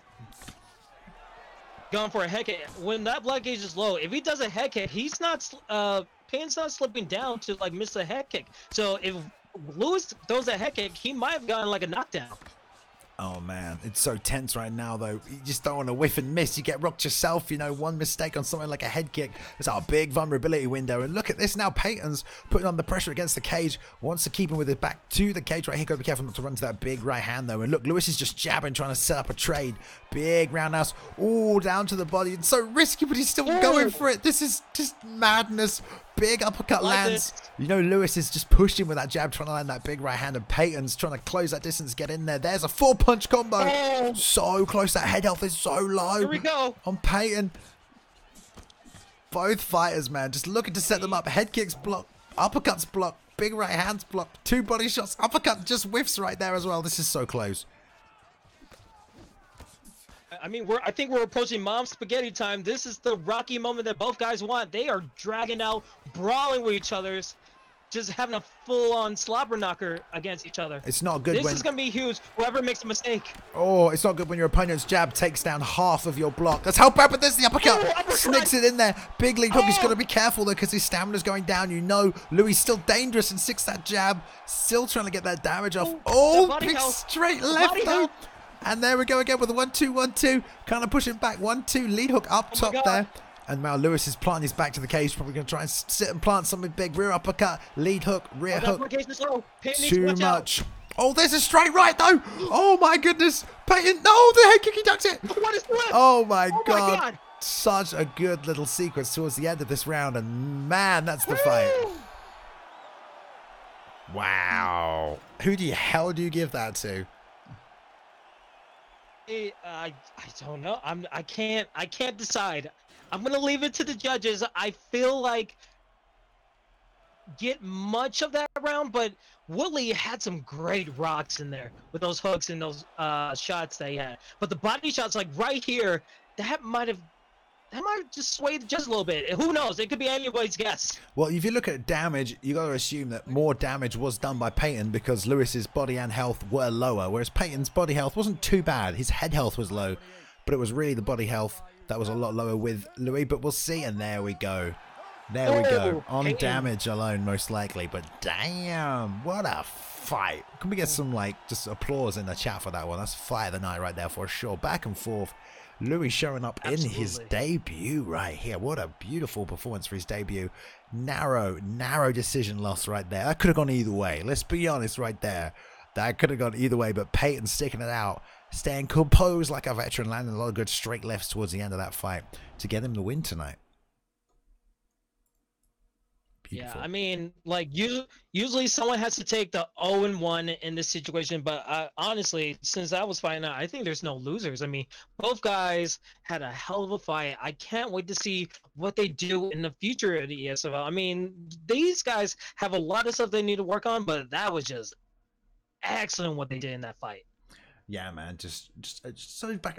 We got some highlights right here. I mean, let's show a couple. I'll show you some that we didn't show earlier as well. This was this beautiful double big left hand combination that's landed by Peyton here. He's already got him rocked, going to the body twice with the jab, steps forward, fakes that jab that time, pouring, rear uppercut, left hook misses here, but steps in with a big left hook and then big left hook to the body, and that's more body work coming in there that just started to add up. This was sort of halfway through the second round, and the pressure really helping control the action and letting him land those combos right there. And then we'll see the final 30 seconds of this fight right here coming up on this next one, where they were both swinging back and forth. This just crazy 3-punch combination out, catching him right on the chin there. Not enough to rock that straight right push right there from Louis. He's still stepping forward. He ducks that head kick that could have been all she wrote, as you said. Wasn't ducking under it, but read it right there. And man, what a fight right there from those two. That was absolutely insanity personifying that last minute 30. I mean, you couldn't ask for a better finish to that fight. Both guys were laying it out on the line, trying to get their decision, get the 1-0 in their hands, and it just leaned Peyton's way. So kudos to both competitors. What a fight. I mean, the whiff kicks, the miss hits, the hooks, everything spectacular. I couldn't have said it better myself. Very well played. Right.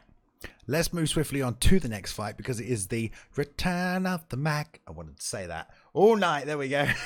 to say that. I was waiting for that chance, but you got it. So we have Dang. this is Come on, Bailey. I want to say this is a great card that we've put together tonight. Well, the matchmakers have put together, excuse me, I should say, because this is all ESFL Season 2 debuts and ESFL debuts, and man, there have been some good fights tonight as a result, as we've seen right there. We got another one. We got brand new Mac, the vet, former champ, taking on the Anston right here, making his debut. So have a look at this one. I love it. To uncharted territory, as we're going to the light heavyweight division with maybe John Jones and Glover Teixeira as the picks. I mean, these guys are no strangers to the ESFL. I mean, they both made a name. Brand new Mac, what can you say about him? Great fighter, has a ton of fights. And then the Anston, I mean, he wants to put his name out there. It's going to be really interesting who goes to their game plan and performs it well, or maybe there needs to be some adaptability when it goes to the first round. Oh, for sure, man. We'll see. We'll see if it's a quick starch in like we saw earlier on Blair, getting it and done in a Blair, or just another 3-round war, because we've had all kinds of fights. But yeah, look at this John Jones pick by BNM, brand new Mac right here.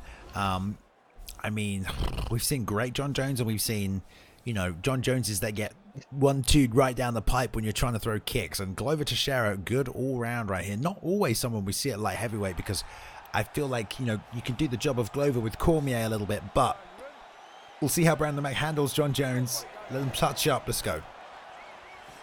Yeah, I mean, here we go. Brand new Mac using the 8-inch reach advantage of John Jones. Oh, beautiful. Oh my goodness. Oh my God. Pull counter into the elbow. Oh no, we're good. All right, we're all good. We're all good. That's a beautiful little starting sequence. And look how tentative Anston immediately becomes after eating that elbow off that pull counter. Doesn't want any of that. Brand new Mac opened up with a beautiful jab to a teep. And look at him settle, bounce around the outside. So good use of range by brand new Mac. Ray on the outside and really using that elbow so beautifully tight. You can pull counter elbow with John Jones. What is this madness? No elbow right there, but another beautiful pull counter. And Anston stepping in nicely with that straight, that lead hook. Coming back with that lead roundhouse to the body. This is good work right here. But just getting tagged right on the end of that range of Brand new Mac. Yeah, he's taking a lot of these trades and is now working to his benefit. I just love him. I would just like for him to play back a little bit. Maybe go for more body kicks, more body shots. Don't allow the trade to happen against John Jones, because you're not going to win it, especially with those reach. Do a lot more pivots, do a lot more blocking, and you might have a chance in this fight. I'm loving this straight lead uppercut he's landing. He's getting a couple of them off. Nice little leg kick to the outside. He's keeping his hands up nice and high. That block is nice and tight, so he's not going to get hit with these dodgy elbows, but he leans right into that big right hand of Brand new Mac. And man, that head health went all the way down right there. And he's starting to take some stamina damage from that body shot as well. 1-1-2 doesn't land. Tries to land the left hook at the end of the 4-punch combo. Nice little return with a big roundhouse to the body. But you see Brand new Mac being a little bit patient on the outside now. Throwing some fakes, trying to pull counter. Definitely playing that stamina game. But beautiful straight lead hook by Anston. Taking some head health off of Brand new Mac right here. And he's still pushing forward right now. This is good work by Anston. Loving this. He's following it. I mean, he's going for the body kick. He's taking his chances, and Brand new Mac is filling these shots right now. It's very interesting how this fight's played out so far. I like how Anston's just letting it fly at different angles right here. He's circling out and circling in, letting these 1-2s come off. Nice little lead hook. He's landing it in. Nice feint. Break out the pull counter. Brand new Mac right there, and there's a nice... Oh! You run the risk of that, though, throwing that lead shot. Big right hand. Brand new Mac not afraid to lead with that big rear hook, and he's seeing it right there. The jab into the teep, into the lead roundhouse. It's going to take some more body health off right there. And another teep right down the middle. And Anston now whiffing hooks. This is not good when you're throwing back like this. Another pull counter. And Brand new Mac just taking over the stamina game right there. You saw chunks coming off of Anston's stamina. Yeah, it just seemed like Anston panicked a little bit when his back's to the case. He didn't want to get like push hit all that much, but he gets hit with an uppercut, and this could be trouble because Brandon Moore got a foul. Yeah, trying to land that big question mark kick right there for the finish. That would have been a beautiful ending sequence. Anston making a good read in it right here, and Brand new Mac, man, that patience through this round. He started to turn it up towards the last minute of it. Man, good work. For both guys, I mean, John Jones, Brand new Mac, he had some stellar combos in the beginning, did a lot of shots to the body, but then Anston, he was answering back a little bit. Now, he needs to not panic and get his back off the cage, and hopefully he'll have a better advantage when he goes to the second round. Yeah, man, some beautiful pull counters from Brand New Mac that really been open up the stamina of Anston and creating good counter opportunities. As I say that, there's another good one, and a big roundhouse to the body right here as well. So he's timing those in there super nicely. And Anston, man, he's pushing forward, which is causing him to land these shots. But if he does get tagged, and when he does, it's going to do even more damage because he's constantly moving that momentum forward. And Brand New Mac's doing such a good job with these teeps whenever he's back to the cage, creating that space. More pull counters. Oh, double pivot off those elbows. That could have been dangerous. You pivot into a spinning elbow from John Jones. I think you're done. Oh my goodness, I didn't expect that, and I was just like in awe. But now Brand New Mac, he needs to answer because he's getting hit with a lot of body shots right now. Yeah, but the head health of Anston is starting to go down. But as you say that, man, big body shots. Yeah, man, Brand New Mac taking a little body damage here. Got to keep using that pull counter, though. Keep finding those opportunities. Straight lead uppercut, trying to get in there. And there's some leg kicks coming out from Anston. He's kind of using them to just mess up the elevation to get the second guessing. That big lead hook is what Anston's trying to land, but he whiffs there with the straight lead uppercut. But oh, nice 1-2 as Brandon's trying to throw a kick. So Anston's firing back when you might not expect him to. And now there's the double leg. Been waiting all fight for that. Body lock high. Good job getting that top position by Brand New Mac. Ooh, crucifix. This is a terrible position if you want to be against John Jones. Yeah, it's so hard to deny. I mean, there's a 50-50 shot where you could get out of this, but it's very tough. He might finish it right here. Oh, submission attempt. 5 gator. Trying to get that Americana. No, doesn't get it, but the head health low enough, I think, for him to try and pound him out. 2 more elbows, and that's going to be Anston out cold. Brand New Mac knows it. He wants this sub, though. He wants a sub on his record at the start of season 2. Anston did a good job to get out of it with the 5 gate, and now he's only pushing a 2-way escape, really trying to work that top gate. Brand New Mac sees it, now trying to go bottom. Needs to move 3 directions here. 2 is not going to be enough to stop this sub for Brand New Mac. You've got to push a 3rd direction. Got to have another escape option, because 2 is not going to be enough, and he knows it, and there we go. Wow. Good work with the Americana from that crucifix position. Classic John Jones. I mean, you know, you can play John Jones a hell of a lot of ways, and we saw Brand New Mac use some good pull counters, some good elbows, great teeps as well. But the best way to win with John Jones is you get that crucifix position and you smash your opponent out or you submit them, and we saw that right there. I mean, what better way to say it than Return of the Mac? I mean, Return of the Mac. He showed out. I mean, he was getting hit with some shots. Kudos to Anston with just hanging in there. But when it went to the ground game in that crucifix position, Brand New Mac knew how to deny those transitions. It was just there she wrote from the moment that he went to the ground. So, like, kudos to both competitors, but Brand New Mac on a whole nother level. I mean, yeah, I mean, it was great. You know, Anston did show good stand-up, man, and he was throwing little 1s and 2s out there. We didn't expect them. Some nice pivots. He did have some nice pivots in there as well. But yeah, like you said, the second it hit the mat, the fight was already over. Really, I mean, great job taking that that crucifix position immediately. If you're against John Jones, you have to stop that. You have to know it's coming as well because it's so dominant, and just unable to do that. And then, as you saw, the fight was over before. Not before, but even begun. I don't want to say that, but it was over pretty quick at that point. Great job by Brandon Mac, back in the win column in season 2, 1-0. Let's see where he can go from there, man. Exciting stuff.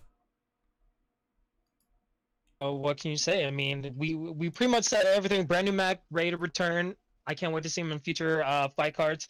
And then Anston, I mean, he's gonna have another chance. I mean, it was a tough debut for him, but hopefully he could come back. But now, I think it's time to get into our next fight. And our next fight is Prodigies versus Vax. Oh, yeah. These guys are ready to go. We're going to be at welterweight one more time. And we got Prodigies coming back. Is it his first fight of season 2?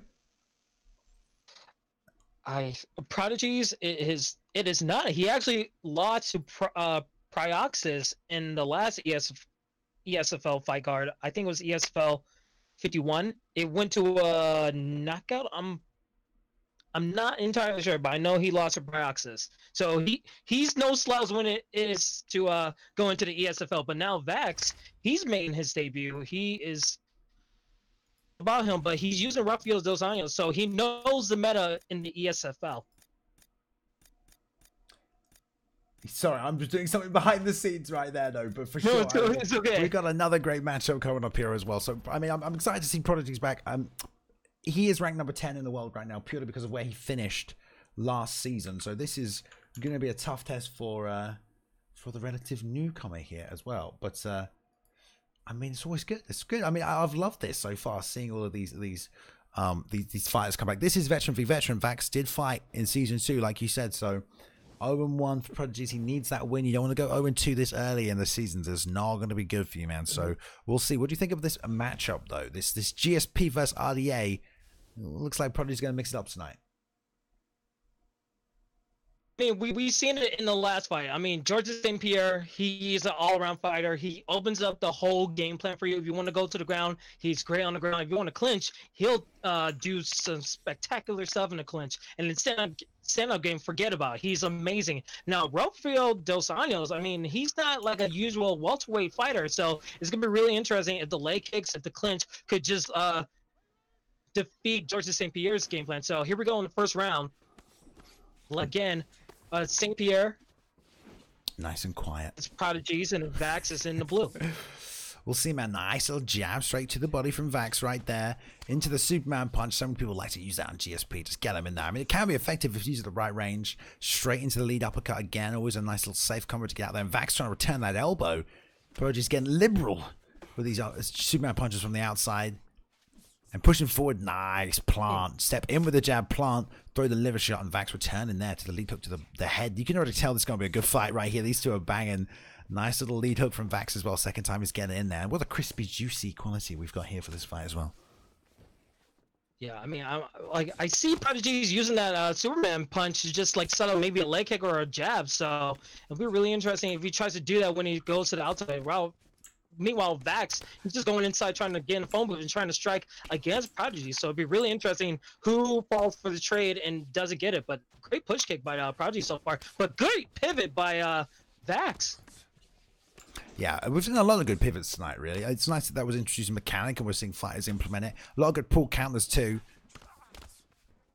As they trade here in the center. I mean, the pressure from Vax has been good, but Prodigy's been a good job letting himself get backed up. Nice double jab with another big slamming liver shot right there from Vax. I mean, those roundhouses from RDA, they start to add up, man. They do a lot of damage, and the stamina game always a factor. The block going down right here, the Superman punch into the leg kick. You kind of tell Prodigy's trying to maybe set up a takedown with that. Another straight lead hook to the body. Trying to jab in with another lead hook to the head, and Vax firing back with his 1-2s. That 2 comes out. Oh! What a combo! Beautiful rear uppercut. Lead right hook, man, and straight back up. No. I want this on the feet. Drops him immediately. Caught him on the way down with that lead hook as well. Straight back up. That's going to hurt the stamina even more, but Prodigy's stepping right back in the pocket, Kings. Wow, I mean, Vax, the way he was able to get that combo, I mean, Prodigy needs to watch out, but those pivots, Prodigies, I feel like he just needs to change it up, be a little less predictable when he goes for these strikes, because he is getting hit too much for my liking. Hopefully he gets to change it up and maybe goes around. Wait a minute. Great knockdown by Prodigies. Waits for him to stand up to land that roundhouse as well. Great knockdown. They're trading now, dead even with 1 minute left in this round. Both blasting out the stamina as well as the block, man. And you got to look at that left leg a little bit. See if that plays a factor. Let's take some damage right now from Prodigy. It's going to make it harder to get takedowns if he wants them. And Vax doing a real good job of always returning with that jab and trying to hit those body kicks or firing that 2 right through. Prodigy's do a good job if he can slip off that jab, because it's coming right down the middle every single time. Everything's leading off that jab right now. Be careful not to lead into that lead hook, though. But, man, good return. Prodigies need that knockdown to get him back in this fight. And they've got 10 seconds left in this first round. Yeah, I mean, great technical fight right here so far. I mean, it's just a stand-up brawl. Right now, I would like to see a little bit less of, like, when you're super close to a fighter going for a body kick, because it seems like people are getting punished too much with those hooks and uppercuts. So hopefully in the second round they change their game plan a little bit where they can adapt and find their range a little bit. Yeah, man. I mean, body kicks, obviously, you want to land it. It takes so much stamina off your opponent if you get them in there, especially if you can plant first. But, yeah, like you said, you can get tagged. There's a vulnerability window right there, and it does give it stuff. And, oh, my goodness, the lead head kick straight through the block right there. Good job. Beautiful slip underneath right there. No covering up and saving himself, because Vax almost aided right there. They're so close to that block, man. That Superman punch does a lot of damage to that block. You're seeing it every single time he lands it right here. My goodness, Prodigies on the warpath. I've never seen a Superman punch be used as like a jab would be. So it's really interesting what Prodigies is doing right now. He's taking that block gauge very low and finding some success every time Vax pivots. He's doing a good job, yeah, covering the distance with it as well, just getting it right on that block. Vax would do well just to stand and plant and just throw that straight right down the middle. He's coming forward with this double jab all the time, putting the pressure on, just trying to pop it in his face. It's a good job, but yeah, if he can plant as that Superman punch is coming, he's going to do a lot of damage. There's the rear leg side kick as well. GSP into the Superman punch, big lead hook to the body, and the 1-2 whiffing for Vax. Superman punch into the 2-3 lead hook right there. Yeah, we're seeing that block go down right now for Vax, and that head stat is so low. Outside leg kick, but man, didn't set it up. Eats 2 big hooks. Still got to be careful with his head health, man. Like, Vax will do some damage to you with those hooks from RDA. Yeah, you could tell that stamina is getting really much affected every time he goes for a Superman punch and gets pivoted. I mean, it could be anyone's fight if someone just makes one key mistake. I feel like a big shot is coming very soon. Ooh, nice covering up Vax. Beautiful knee. Ooh, good knee. Man, that was in there fast. Fakes it this time. Superman punch, outside leg kick. This is some good work. He's still covering that distance fairly well. 2, 3, 4 coming out there from Vax as well. So he is returning. He is firing back. And look at the head health, man. I know that Vax is taking the stamina damage, and that block's going down. But this could go either way. Still 2 big shots from anybody. Could rock it, and there's a pick straight into a roundhouse to the body. Yeah, I mean, my main thing, along with the head health, is the stamina. I mean, look at Vax's stamina compared to Prodigies. Vax has an opportunity. If he sees like one body shot, he might be able to punch that and get a huge rock. He's still working that lead leg. I don't know if it's going to come. Oh, but you can't do that when you whip him. Like, oh, what a head kick by Prodigies. Yeah, what a nice knockdown into the ground. And he's got his posted up position here, and he's denying twice. That head health is low, right? He's got 40 seconds. Another deny. This is only going to hurt that stamina even more. Vax got to cover up and protect that head right now. Great job stopping the pass, though. That's not easy to do with GSP on top of you, especially as RDA. So good work right there. But he's taking these short shots right now. Going to bring it up, going to pound it out. Vax got to do something, got to move, got to hit the foot on the hips, denied for the 4th time right here. Nice job blocking that elbow because it was almost out. This is going to do damage to the block. Prodigies don't even care right now, just want to pound out for the end of this round. Jeez, what a game changer that head kick was. I mean, I didn't even see it coming, and then Prodigies just landed it out, and it was just a huge determination in that 2nd round. So Vax needs to put everything in the basket right now in this 3rd round. Yeah, man. Coming to touch him out. This is a good little fight right here between 2 Season 2 vets. You know, Prodigies wants this win. Already 0-1 right now. Oh, there's the Superman punch right on the button. There's a nice little shot as well to finish against the cage. Maybe there we go. Wow. Beautiful work, man. Impressive. Impressive. I mean, it was back and forth. Vax landed his own shots, got his damage out, but what a great use of that Superman punch right there. I mean, covering the distance, using it as a jab. As long as you're bouncing off your opponent's block, which he was doing, it was doing a lot of work and a lot of damage to that block throughout that fight. So, look at the glitchy screen, as always, from Prodigy's classic hallmark right there. Great fight, man. Great fight.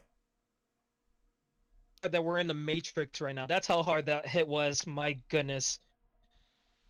Prodigies, I mean, it's all about the small details that he was able to do. I mean, the Superman punches, but the fact that when Vax tried to pivot to the right side a little bit, every time he Prodigies did that Superman punch, he did a little leg kick, and that stopped the pivot. So it was like those small details that he was able to execute on and give him the win. It was just a good fight by both fighters, and Prodigies was able to come out on top. Yeah, man, definitely. I mean, Vex was doing some good job with that jab. He was really sticking in the face, just popping it out there, touching him with it, finding some good home for that liver kick as well. But yeah, man, that Superman punch was very interesting. We saw the finishing sequence then, just as we came into the commentary booth here. But let me play it again for you, just so you guys can have a quick look how he set it up, because he lands this beautifully right from the outside after the glove touch.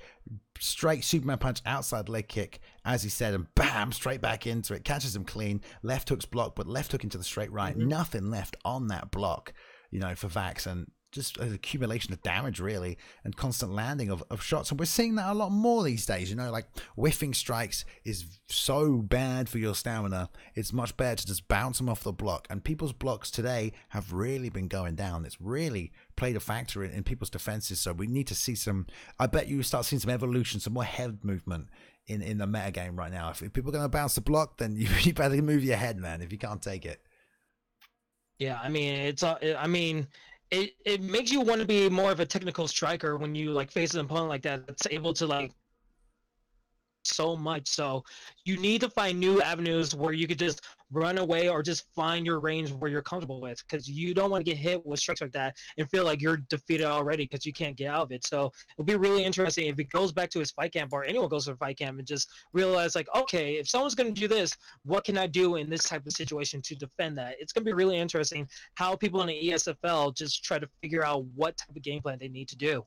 Yeah, no, obviously, I mean, the meta is always evolving as the patches come out, as the game changes, as everybody, adapts little new techniques in here. Good use of the Superman punch this week. So it's nice to see that. And we'll see how this continues to grow and change. And speaking of that, we have a great freaking matchup coming up here. I mean, what are we on to now? How many fights have we had? Is this the Coco main event of the evening, I think? I think we're at the Coco. The Coco. The Coco. The Coco. This is a great matchup right here because we got a member of the EK camp, Mr. Peacock, representing tonight, and he's going to be taking on the ever powerful Mr. Cody Dank, coming back here for a return fight. He fought last week. He fought on the PS4 card. He said he wanted to show up and get a win in. That's what he did get last week. So let's see if he can replicate it this week, because he is sitting at number 4 in the world in the ESFL rankings right now. Mr. Cody Dank with that 1-0 in the new season based on last rankings, sitting at number 4. If he gets this win tonight, I think he will probably be the first fighter to move up to 2-0 potentially this season. When you look at this fight, both guys are 0-1 in the ESFL. They need a statement win, and this is a situation where someone's has to go. Someone needs to get a win to like propel themselves up into upper echelon of the ESFL. So Cody Dank, he lost to RM5K, and then Mr. Peacock, he lost to T48 Snazzy. So these guys are no slouches. They are ESFL Cody vets. beat So it's Aram gonna be last really week. interesting in the Cody beat Aram last week. Second, I am. I'm sorry. Yeah, it's all good. No, I remember I was there. I commentated on it. It was a great performance. It's all good. It's not your fault. But there we go. Yeah. So if he wins this, he's gonna be 2-0. And look at that, 6 wins to none when these guys have previously fought. Oh, I've been informed now. Mr. Peacock is EK Declan. I was gonna say, man, I know EK Declan likes Darren Till, so I'm not surprised right there picking that up. So Declan, man, he's a vet as well. He's always finished strong throughout the season. He got a lot of good wins in last year as well. So we'll see how he performs now. I believe this is his debut so far for season 2, and yeah, Cody Dank, man. I mean, he's filling in short notice. I think Declan right now, or Peacock, he's filling in short notice against Cody, because I believe Lemus Khan was supposed to fight this evening, but unable to make weight, unfortunately. So we got a Cody Dank match up here, stepping against Declan. I mean, this is tough, man. Cody Dank, especially on Diaz. I mean, one thing, Cody, if you saw the fight last week, if you saw me commentating, the one thing I picked out from Cody was his stamina management. You give Cody Dank Nick Diaz, it's going to be a hard night. You got to hit that body. You got to hit that early. We're going to need to see some roundhouses from Declan. We're going to need to see some of them teeps down the middle to keep that pressure, because you know that's what Cody's going to want to sit on as well. So we'll see how it goes, man. It's going to be a tough fight. I think could be fight of the night. We'll see. I mean, it has a potential. Every fight has a potential for it, so it'll be really interesting if they try to stay in the fight in the phone booth, or if they're going to try to be strategic and keep their stamina. And you can see they're already running to each other. Jesus Christ! Sprinted straight out the gate right at him. 2 big knees to the body, trying to get that lead elbow off as well. But Cody, nice and patient, jab, lead hook, jab, lead hook. But Peacock, good job. I like the little sit out straight to the body from Peacock. That's nice too. And he's stepping forward. Both fighters stepping forward, and no one is planting. Want to step in. Cody, beautiful timing. The lead hook off the jab right here. And there we go. Peacock circling out. Can't land that knee right there. Hesitated the second. Nice read by Cody to get that block off right there. And man, this fight's going to be a bar burner. You can tell. Bouncing off the block. Cody filing a hand right there. 1-2 right down the pipe. And Peacock just whiffing a little bit right here. Not necessarily the best thing from the outside. I'd love to see some kicks. If Peacock can get that, you can see.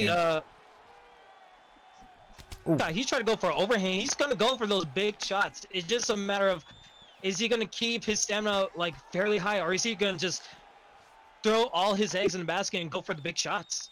Peacock in and out here, trying to step back with that backward step. Nice little step jab. Doing a good job. Beautiful job. Double jab, setting up for the head kick right here. Gonna be tough to get Diaz out of there, but beautiful work. Just plant that flick jab off twice. Almost like that Beta left hook we saw, but with spoiler alert against Fedor last night. Beautiful job stepping it out there and up top with that head kick. Good work. And Cody getting caught there. Got caught standing still. Is going to have to be careful because the kicks of Darren Till are fantastic, man. And we need more of those, but not double fakes into whiffed overhands. That's definitely going to hurt the stamina. And that's one thing you've got to watch against Cody, man. You know he's going to be there all night. So you've got to manage that stamina. Oh, big elbow over the top, though. Peacock coming through, but whiffs on the over. Oh, my God. Whiffs on his own head kick. And Cody wisely landing that liver shot, planted through it. Knew it was there. Kings, what a fight so far. I mean, what a war. Is this even a fight? This is a pure, outstanding war we have right now. Everybody's trying to rock each other to sleep right now. They're trying to, like, call it a night just early in this first round. My goodness. Yeah, Peacock's still trying to get that knee to the body, trying to find that front leg stomp right there. Not great to do because Cody's so good at stepping in. You can't just throw empty kicks out there because Cody's going to fire that jab, lead hook down the pipe, and he's getting these off right now. Trouble. Jab, lead hook, straight. Jab, lead hook, straight all night. Perfect for, you know, if you're fighting as Nick Diaz right here. And Cody's going to start taking over the stamina game. Again, he's throwing that lead leg stomp. I mean, I don't know if he's trying to get something else off here, Mr. Peacock, wishing he had a side kick or a front leg teep. Because those stomps are just having him walk straight into that jab, lead hook combo that Cody's throwing. And when he tries to sit down on that uppercut, that's when the damage is going to come out. Big lead hook. Two shoots to the body coming up with the lead hook again there as well. Yeah, beautiful hook. Cody's got it right against the fence here with no block at all. Boy. Jeez, look at all the stamina they just wasted in this first round. My goodness. Oh my goodness. Wow, what a way to end the first round. The whole sequence of that round was just pure non-stop action. I mean, I can't even, like, remember a time they even took their breath and just, you know what, we're just gonna go with these big strikes, go for these heavy head kicks and try to, like, knock each other to sleep.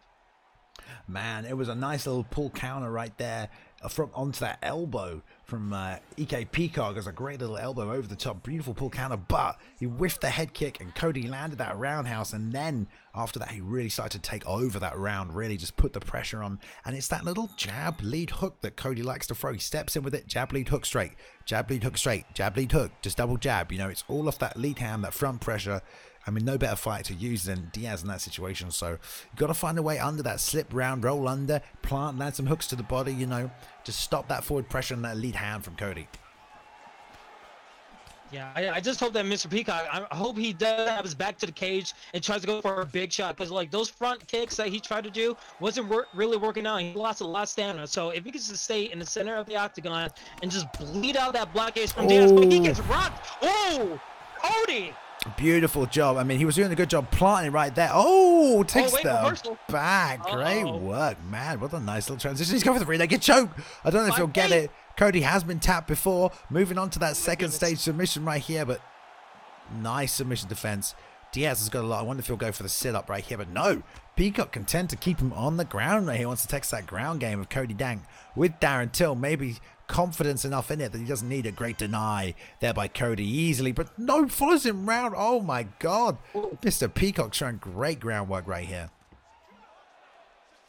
This is a huge game changer, the ground game. I mean, he's in top mount. He's going to go for some strikes, but he denies the transition. Oh, this could be trouble for Cody right here. Oh, man. Yeah, Cody getting denied again from the top by Mr. Peacock. Oh, again? Man, really showing a great top game and control right here. Goodness. Taking this, and there comes the armbar from the top. He's really looking for the sub right here. This is slow going for Cody. This is going to be real hard to get out of. He's pushing 2-3 directions right here. Wisely trying to get out. Look for that bottom gate and the side right, but oh, good job.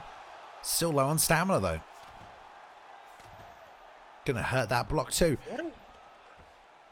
I did not expect this in the second round. Need to, like, take a round back. I mean, in the first round he must have not felt confident about it. But this whole ground game, reversal.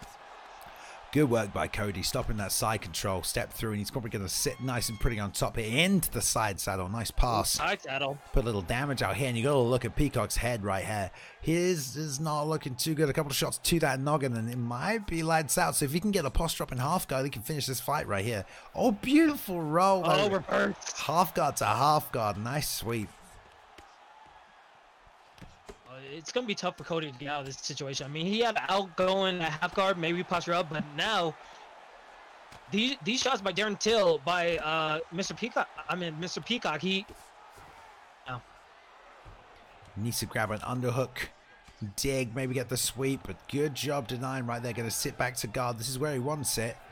And if you look at the grappling stamina, I mean, definitely a slight advantage here for Cody. But we have to have a look when they're back on the feet how the standing stamina is going to go. But you've got to imagine Cody going to get a big boost going into this third round here. And that might help. And he got dropped in this round at Mr. Peacock with a short hook. So, man, he's only got 20 seconds left. It's going to be a tough fight going into the third. Yeah, I mean, this stamina is again fairly low. And that head health is looking a little bad for Mr. Peacock. But, my God, there's just going to fucking turn to the end of the round. Wow. I love it. Beautiful. What a fight so far. Man. Man. Not many significant strikes apparently landed right there. Yeah, I mean, I thought it was a good posture up by Cody, but Mr. Peacock, he had a lot of damage going to those significant shots in the top mount. I mean, it worked so well, and plus he had some good submission attempts, so it'd be really interesting if the judges score it one way or another. I mean, this final round could be 1-1. Yeah, I mean, it hit the ground and then it didn't come up from there. He did lean straight into that lead hook, which put him on his butt right there. Cody doing a great job. Always with that lead hook, man. You gotta be so careful to roll under that thing, not into it. Always hard to do, especially in Southpaw right there versus Southpaw. It's right open for you, so no touch from Cody. He says, oh, a little bow of respect though. All right, okay. No touch, here we go. And again, he's using that front leg. I think he's just using it to fake his Peacock.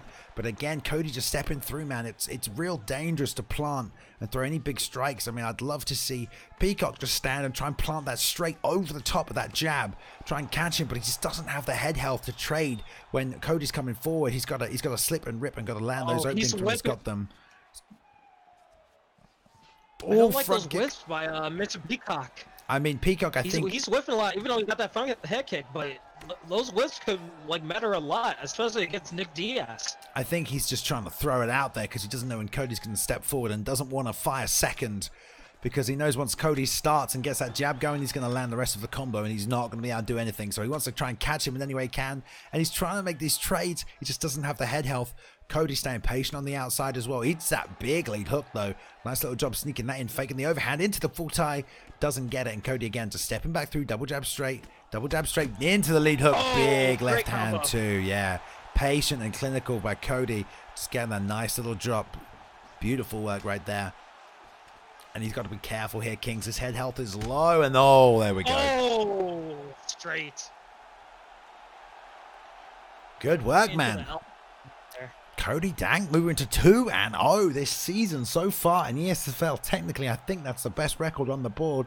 Number 4 in the world right now. Looking good. Season 2 taking out Peacock. Not the opponent it was originally scheduled to fight tonight. Got to put the props into Peacock for stepping up and taking it. But it was a story of the night. That double jab, straight double jab, lead hook. Well, I don't think you can do a double jab lead hook, but the jab lead hook all night. So just forward pressure from Cody right down the pipe, right down the middle. I tell you what, if he's got Nick Diaz, it's going to be hard to beat. But I tell you what, Peacock did look good on the ground right there. And he had some great transitions and held that top position as well nicely. Yeah, I mean, he had the momentum in the second round, but that third round, when it went back to the stand-up game, Cody was in his element. He was able to get the pressure where he wanted and what he wanted. I mean, those trades weren't affecting him much because his health was a lot better. So it was just a great showing by Cody. He was able to stay patient in that third round and just go to work. Excellent showing. Yeah, for sure, man. And props to Cody, man. 2-0 so far this season. You know he's going to be flying high. He's going to be talking shit all week to everybody who comes in your stream, man. And if you aren't following Cody Dank, you can check him out on Twitch. He does stream UFC 3 all the time, so I highly encourage you to go and check him out. Probably streaming after this event as well if you want somewhere to go. Let's take a quick look at a little highlight right before the finish. I think we've got it right here. This is just going to show some of the story of the night. Just these step through double jabs from Cody, keeping his guard up high on the outside, denies the multi, double jab straight, blocks up high, jab, lead hook straight, and that's dropped him right here. And then I don't know if we'll see the whole finishing sequence, but that was just a mixture of that tonight. Not much body work from Cody. You look at the body health on Peacock, not even bothered about it, all to the head, all right down the pipe. And I tell you what, you're playing Nick Diaz, mate. He's got body shots, but you don't really need to work that body because you're already going to have a stamina advantage anyway, so you can just concentrate on the head and keep up the damage. I mean, he played in Mr. Peacock played into the hands of Cody, just doing a lot of which, trying to preemptively throw a big strike. It worked in the first round and the second round, but Cody was just able to stay patient with the pressure of the zombie Nick Diaz because he's undead. He comes at you on and often, so it was just an impressive showing by Cody, just to able to be a little bit more patient, find his opportunities, and just strike when he needed to that head health, because when that head health was gone, only a simple straight was able to knock down Mr. Peacock. So a great showing by both guys. Yeah, for sure. Great fight, great Coco main event, and I'm excited to see how Cody's going to look this season, man. I mean, I don't want to say there were some weaknesses on the ground. He definitely didn't get submitted. That's good, defend all those transitions. But EK Peacock had less stats and did do a couple of good jobs holding some dominant positions. But Cody did defend his own. He did work well on the ground, and his stand-up looks so clinical and so clean tonight. It's going to be pretty tough. It's if you're looking for the link, Kings, it's in the Xbox Fight Cards section at the bottom. Snazzy dropping that link because that's the next fight, the co-main event. Mr. Snazzy, one of the four horsemen, taking on QXLV. Co-main. I know you're excited for this one, Kings. You were telling me about it. Let us know. Well, come on. Tell us about it. I mean, I was super excited for this fight because I don't know much about QXLV, but he's making his debut and he's number 5 ranked in ranked championships. So he puts in the work in the UFC 3, and I can't wait to see how he does against T4 Snazzy, because he's not a slouch either. I mean, he got a win in the Esfl. I think it was either the second card of season 2 that he got his first win. So it's going to be really interesting how both guys fight each other and execute their game plans. It's going to be a really impressive showing, whoever gets a win. Yeah, always important to point out whenever, fighters are member of Camp Snazzy here, member of the Four Horsemen. Four Horsemen already picking up a win tonight. So, they've been training hard, been training together, only going to, help motivate each other. He's number 6 in the world right now in the ESFL official rankings. Number 6, way up there on the leaderboards. Only want to know, guys, It is the start of the season. There's no one like 7-0 who's, higher up. It's the start of a new season, but still number 6 in the world right now. So high hopes for Snazzy this season. But QX, man, we'll see how he does tonight. See if he can take the pressure. This is a great little matchup. I love it. Colby Covington. Non-stop pressure. Maybe one of the only people that contend with Diaz in this division in terms of stamina. So it's going to be interesting to see how it goes, man. This is an interesting matchup. Yeah, I mean, I can't wait to see what happens. I mean, this fight could be another fight night quality. I mean, all these fights have the chance of being fight night. I mean, this is the co-main, so you got to put up a huge show if you want to be a part of this. Yeah, for sure, and I'm sure these guys will, man. Like QX, here, like you said, he's showing up tonight. It's going to be an interesting fight. His season 2 debut. And like you said, number 5 in the world right now, QX. He's fighting all the best people all over the shop on Xbox. No stranger to that. But, mate, this is the ESFL. He has fought last season. He did do a great job, but it's a start of season 2. So those nerves, those butterflies are different. You're no longer on your couch ready to just get another ranked match. You get one fight every bloody fortnight in the ESFL, so you better show up and you better win. And Snazzy is here. He has fought here before. He's one of the Four Horsemen. He's ready to go. Co-main event of the evening, ESFL 53. Let's get it on. A beautiful jab side kick to start us off and just straight lead hook to the body, man. What a way to start, man. QX, full body damage. I mean, huge show that you're not scared of the huge lights of the ESFL. Great push kick so far, but this clinching attempt, I'm really interested in if Snazzy could just take him down with a suplex, maybe. Yes, suplex. This is what we want to see, man. Some Colby Covington, you know, wrestling on top, some grinding, man. Gonna put it on you non-stop. Nice suplex, beautifully execution right here, and he almost took that crucifix position, but well denied.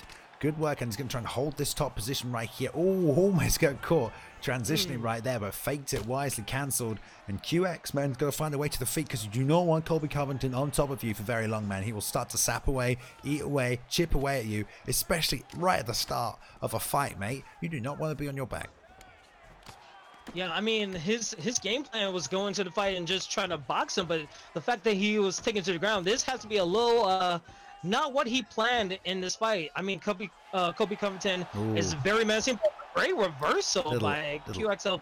X-guard sweep, I believe that's called. I might be wrong. I might be wrong on that one. Jiu-Jitsu aficionados, but beautiful. I think you're right. I think you're okay. It was good. It's all good. Oh, but just as we say that, Snazzy rolling the momentum here. Lovely little sweep for himself there from full guard. Takes the half guard. Nice bump straight back from QX. Double face. This is a jiu-jitsu match right here. Another sweep. Oh, my God. These guys right here showing up with the jiu-jitsu game, man. QX ready to contend with Snaz. He initiated the grappling, but QX now in the top position with 2 minutes left. Oh, great fake, man, into that sit-up, man. Gonna get that full guard now. He has to hold this position. This is where he wanted it. But no, the back sit out. I can't believe it. What a little exchange. Back to the feet, though.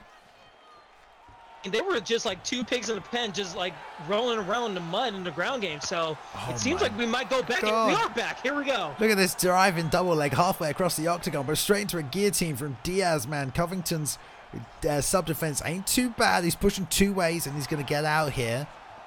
Lots of stamina to do so. Straight into side control from that north-south position. But a roll on through to sprawl here by QX to see if he pulls it back to half guard.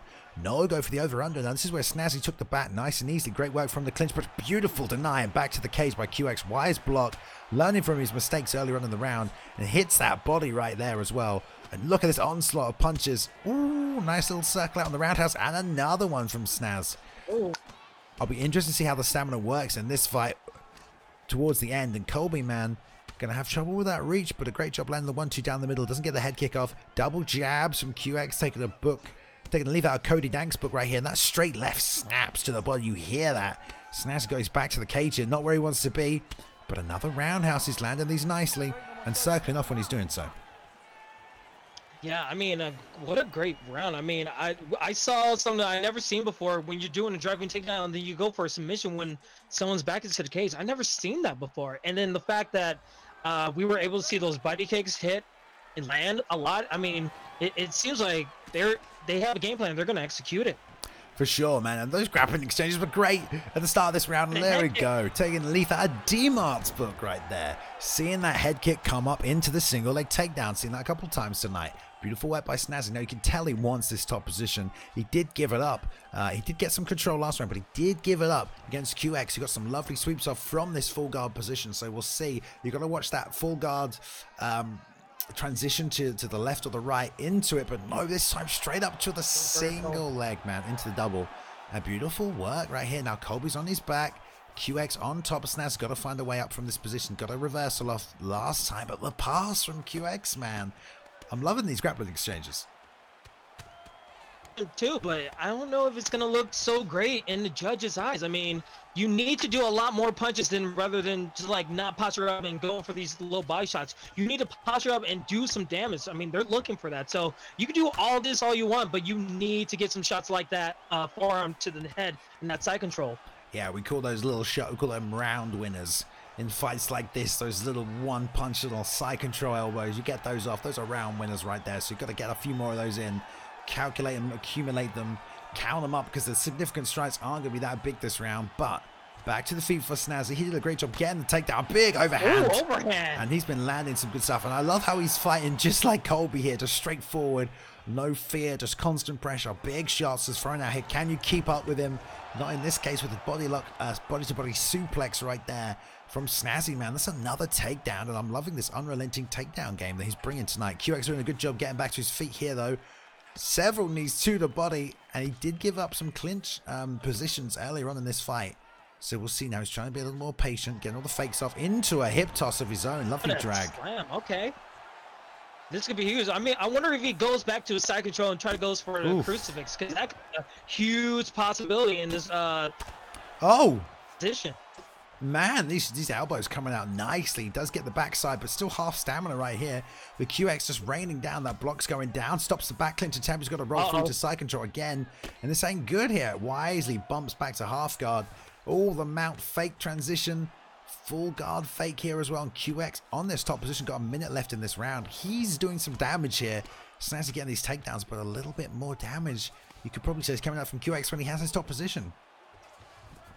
Yeah, I mean, I thought QXLV didn't want to go to the ground, but now it seems like he's very comfortable trying to fight in the ground game. So Snazzy has his work cut out for him. Let's see if he hits another suplex here.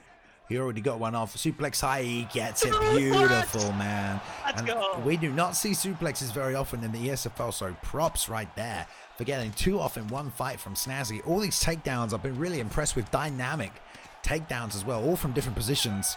You know, not really shooting from the center of the octagon at any point right here, just really mixing up. 4 or 5, man, completed for Snazzy. That's a pretty good rate. Look at these significant strike stats, 2 and 3 for each man, because of just the amount of grappling that's been going on.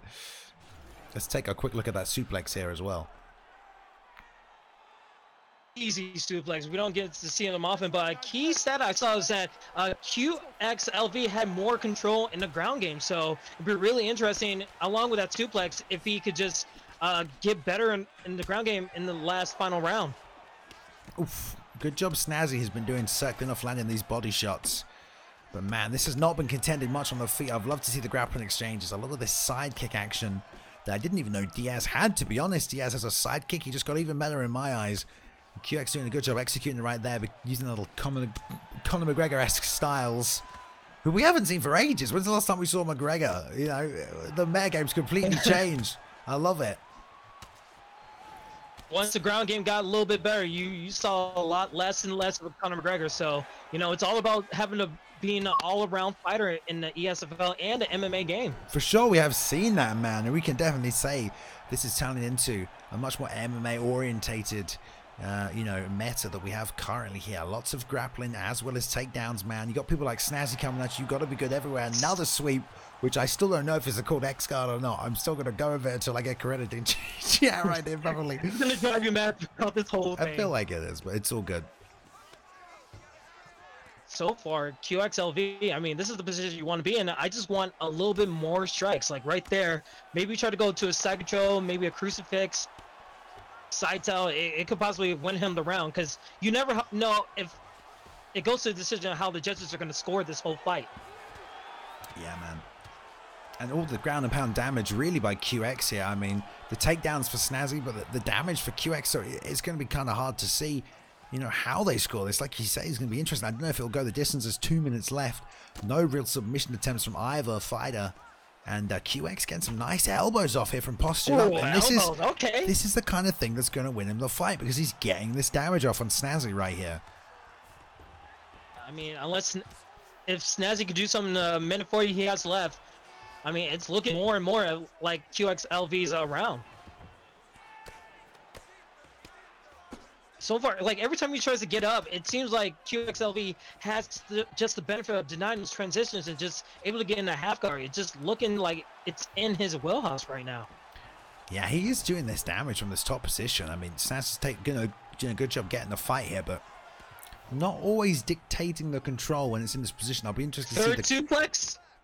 Well, it's going to be from QX. Maybe he wants to get one back, doesn't get it. The over-under, though. Nice transition, gets a nice double under and goes for the breakaway here. We've got 40 seconds left. Let's see if there's a little exchange here. No real rucks from either fighter. Head kick whiffs. All great job catching. A little too predictable.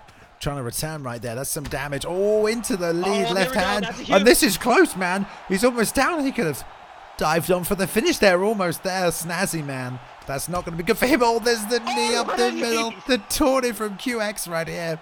Start of season 2, putting it on the number 6 guy in the world. Wow. Great little sequence at the crazy end. Final sequence. Man, I mean, that's a fight QXLV. right there.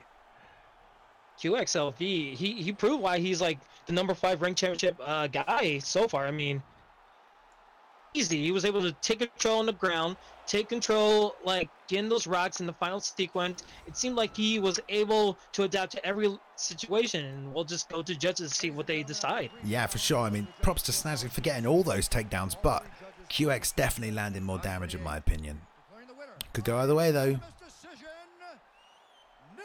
There we go. The decision with QX, man. I think definitely that last round, I mean, definitely won him that fight, especially that end sequence. Those nice little combo punches towards the end, putting it on them, get a few taunts coming out, a little bad blood coming through. But Snazzy starting off this season well, 1-0, dropping to 1-1 right now.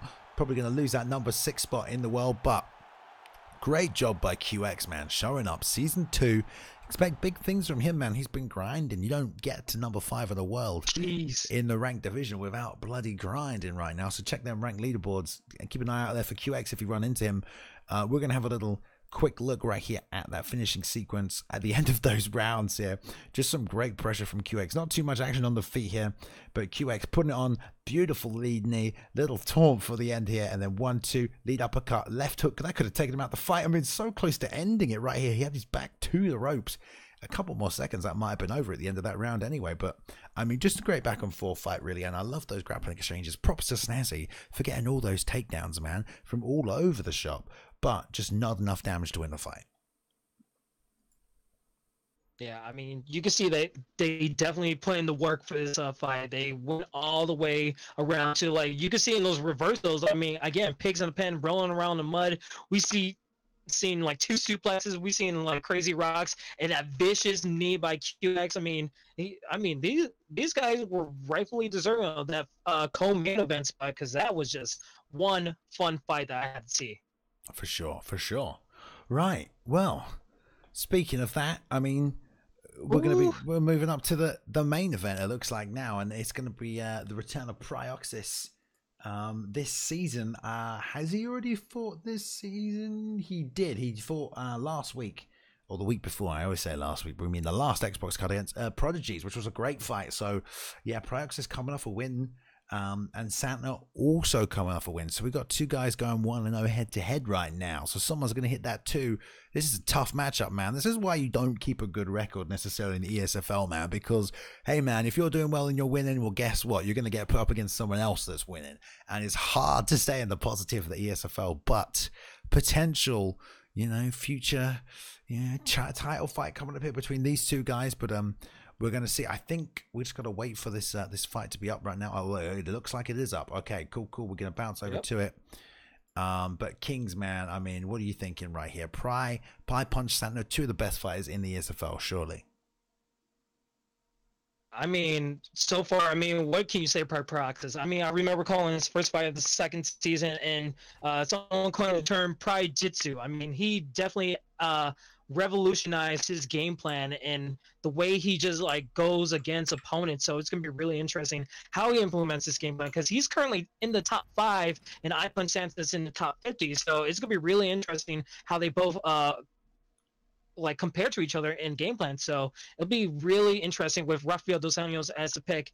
I don't know who I Punch Santa chose, but did you get a look at it, Balin? Yes. Dustin Poirier, man. And I love Poirier. Ooh. Coming in the new meta. He's the new McGregor here, that southpaw that you can rely on, but with better stamina as well. So, man, this is going to be a great fight. I mean, Poirier, super tough, in it to win it always. Never going away right here. And I just want to point out that we've got the #3 versus the #5 guy in our ranked divisions right here for the ESFL. So these 2 guys, man, both vying for that top spot, both vying for a shot at that title.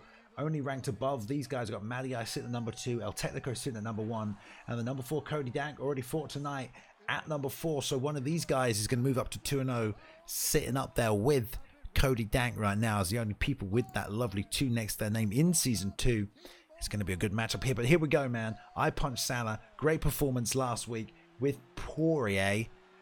We're usually going to wait. Just Oh, wait till they announce, but we'll just keep walking them through. Poirier, great fighter. Of course, he's going to sit down the middle with those 1s and 2s. He's got to interrupt those kicks from the outside of Prioxis, but Pry's never going to leave himself open here. He's never going to leave with them kicks. Always going to set them up. Going to go to the head, to the body. You're going to look out for that, but you got to manage your stamina against Pry. If it's up to him, he's going to take this fight slow, cerebrally. But Dustin Poirier, you got that great straight left, that great 1-2 down the pipe all night. Double jabs. Expect to see them coming out from Santa, and he did beat Calvin, man. Calvin had a great fight tonight, so we'll see, man. We'll see what Pancho is going to bring to the table against Prioxis here, one of the best of all time to ever do it on any given day. This man can beat anyone in the world. So can a lot of these fighters at the top, but Pry has proven it time and time again.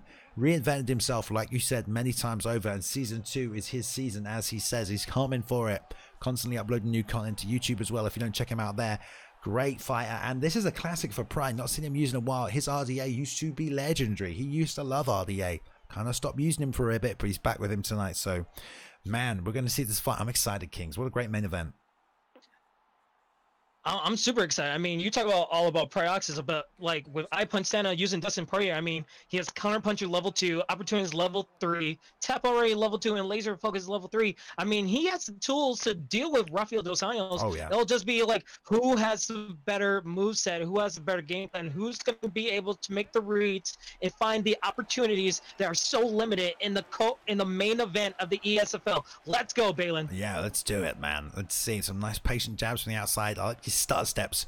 Both guys are employing. Pry just opening up. He stepped into that leg kick, not even planting, just stepped right through into it, faking it there. And these little touching jabs on the outside by Pry, little searching jabs, nice left hook planting, and then the end with this leg kick. But you a lovely little 1-2 down the pipe there by Punch Santa.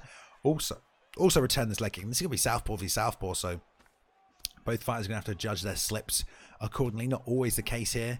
There's a lot of leg kicks already, and jabs into the lead hook. Jab lead hook may be one of the most used combinations of season 2 so far. We saw it towards the end of season 1. People really starting to implement it into their game. I think it was Pry, I think, saw first using that one, but jab, little lead hook down the middle, nice knee, beautiful elbow. Punch Santa getting in there, just whiffing on that uppercut. Some big damage coming out early. I mean, also with the game plan of like what they're doing so far, this is also a 5-round fight. Oh, so yeah. like maybe the game plan needs to change a little bit, where you need to conserve a little bit of stamina and decide whether you're going to go for it or not. And it seems like the meta right now is going for the leg kicks, trying to destroy and attack like some levels of the opponent. So like it gets the opponent thinking like maybe I should block low when you're actually going high. So there's a lot of meta game planning in this whole 5-round fight. Yeah, and I was about to say, I would not be surprised if Pry tried to take this fight to the ground at some point. Just as I was about to say, blocks the head kick, tries to hit the single, doesn't get it, but definitely That leg kick. Yeah, I Punch Santa knows, man. He's going to shoot that leg up. It's going to make him harder for him to hit them takedowns. So it's a good counter, man. If you're getting your leg chewed up, hit it back, especially if you think your opponent's going to try and take you down. So good work by I Punch Santa, but he's going to be looking to land that straight left down the middle all night, as well as that lead hook. And Pry also looking for that lead hook, but that outside leg kick, man, that's a 3-star move for Dos Anjos right there, that big outside leg kick. And all the teep doesn't get the double leg though, man. He's doing a good job landing these setup strikes, just not able to complete these takedowns. And I Punch Santa knows that. Nice little back and forward right here. I like this pace for a 5-round fight. It's good, it's punchy. And they're both sort of landing little short strikes here and there. Yeah, I mean, you can see a little bit of patient pressure. I mean, they're going forward a little bit, doing a little 1 and 2, trying to get that black gauge, but attacking the body, but not going super crazy where they're whiffing a lot. You see a lot of technicality in their high and low game, so it's going to be really interesting who gets more of that advantage. I mean, look, that body shot, then the uppercut, that is some real good stuff if you want to be in this fight. Yeah, I Punch Santa stepping in with that nice little body shot uppercut, then hits that leg kick from the outside. This is good, cerebral striking from Punch Santa. He's not thinking about landing combos, he's just seeing the openings and just letting it go. And there we go. Pry though, touching up that outside leg. That leg kick. Yeah, man, flashing already in the first round. I mean, that is not good. No recovery on legs in between rounds as well, but nice little back and forth between both fighters right there. Both land a couple of shots, some good knees to the body from Punch Santa. Got an elbow over the top at one point. A couple of nice body kicks and land some leg kicks of his own. But Pry, yeah, chewing up the outside of that lead leg as well. So we'll see how that plays in straight into the second round here. Number 3, number 5 in the world right here, guys. Both want to know this season. Main event of ESFL 53. Great combo by Prodigies right there. Yeah, now Punchline is trying to land that big rear left hook in here. Got to start checking. He's getting it off right here. Now, beautiful step out pull counter. Nice little 1-2 to return. Brian knows he's in range for that, planted nicely.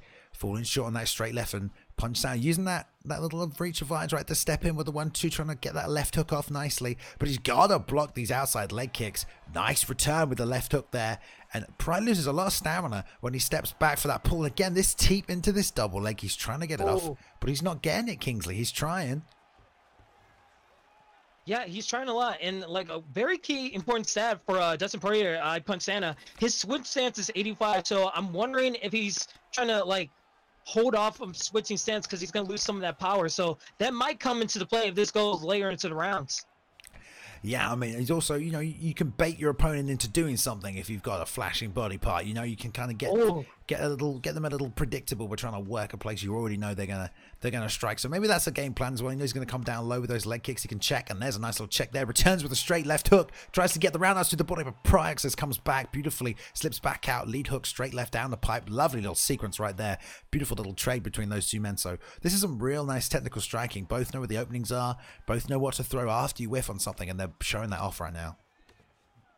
I mean, you see a lot of them like placing their kicks correctly. They're finding the right range and trying to find their way as the double pivot comes through. They're just finding their way of not trying to let themselves get punished by like a whiff kick. So it's been so technical so far, and like we still got 2 minutes left in the second round. Yeah, and for 3 more rounds after this one if they get through it. But those leg healths are going to come into it. There's the teep, and man, you know, he's tried that 3 times, been stuffed 3 times. I don't know if Punch Santa's fought, you know, Pry before, but you know, Pry needs to try something else after he lands that teep, because he knows that double leg is coming now every single time. So maybe mix it up, maybe throw a head kick, you know, get something else going there, because he's landing that teep nicely right down the pipe. It's doing some fair amount of damage. If you're looking at the damage right here, you know, the body health still very high for Santa, but that head health a little lower, and Pry a little down on both. So they're both doing a good job mix it up. And there's a little, there's the big spear. He's been looking for that. 3 takedowns on Rock's legs, and there we go. Pry showing that off right there.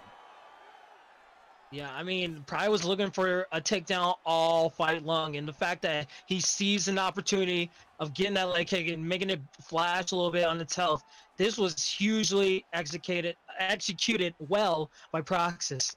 Yeah, now he's sitting nice and pretty. Poirier, not too bad off the back here. Santa doing a good job getting that full guard back, which is nice. Going to get up to the clinch, and he does get it. He's got 5 seconds left in this round. Probably no takedowns are going to come out. But beautiful little job there by Pry getting that takedowns we're looking for at the end of that round. Let's take a quick look back at some of those striking sequences in between. They skipped this round last time. I don't know if they will here. Have a little look at some of these trades between these two men going backwards and forth, because there's some beautiful striking. Little 1-2 blocks here. Step in for the jab. Nice outside leg kick block. 2-3 comes back.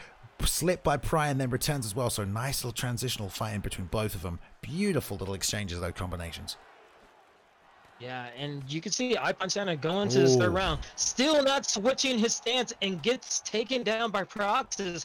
I don't know what he needs to do, but I feel like he needs to go into that second leg health and just switch stance, because it's just not working to his benefit if he gets taken down by that every single time. And there's a beautiful check on that leg kick by Pry, hit the 2-3, and then bam, straight into that double leg. So it was beautifully executed by Pry as well. Real, you know, efficient, and you know, that's instinct. His body knows what to do when he checks that leg kick, and here he goes up for the postured up armbar, and this is not good, but not too bad, man. Not even one gate here, so good defense by Santa, and Poirier's got good sub defense as well. Yeah, you can check the flashing that Proxys is doing on his joystick, just the real typical trying to figure out what game plan he's going to do or what transition, and you can see like he tries that on and often in the UFC community, just like doing those flick-ons and trying to figure out a right way to get to the stack guard. Yeah, he wants to do something, you know. He's trying to figure it out. Trying to keep himself guessing, maybe, as well. But looking for the chance, man. He knows where he wants to advance to here. Take that mount, get that armbar. But there we go. Oh, good deny by Pry. No same side sweep there from Punch Santa. Gets that little rock roll off with the full guard sweep. But tries to get to the back sit up. Doesn't get it. And now Pry still sitting on top here. 220 in this round. Third round of this title fight. I mean, I Punch Santa trying to do a little work from his back. He's going to slice. No, step around for the knee bar here. Beautiful work. He's going to push a 3-gate escape here, but no side, left, right, up, down. Trying to figure out on that push, that far right-hand side. Going to have to change it up because Pride's going to look for it. 4-way escape here. 4-stage submission. He's going to get through. He's going to grab it. It's got the top and outside. And there we go. Beautiful tap. Knee bar by Prioxis right there. What a way to finish that fight. Jitsu, he said it, man. You called it at the start of this fight. How about that?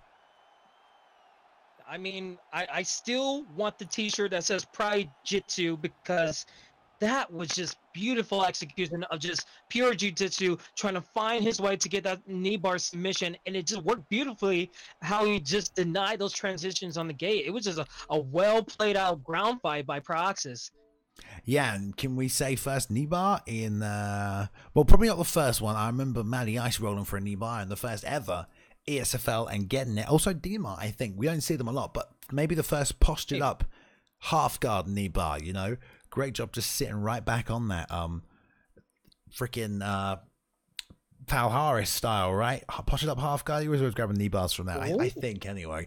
Bloody hell, I'm doing all these old school references. I'm probably getting wrong these days, but it's all good.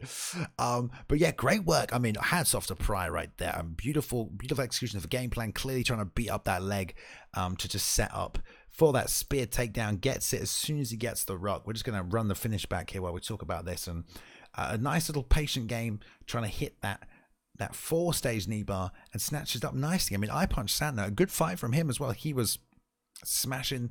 Oh, hang on, I've got a message from Pry saying he wants Snazzy now, I believe, is who he wants next. Ooh. Oh, really? Oh, yeah, that's what it says on the screen right now. I want Snazzy. Well, we'll see how that goes. Anyway, your assessment, Kings. Come on, man. What do you think?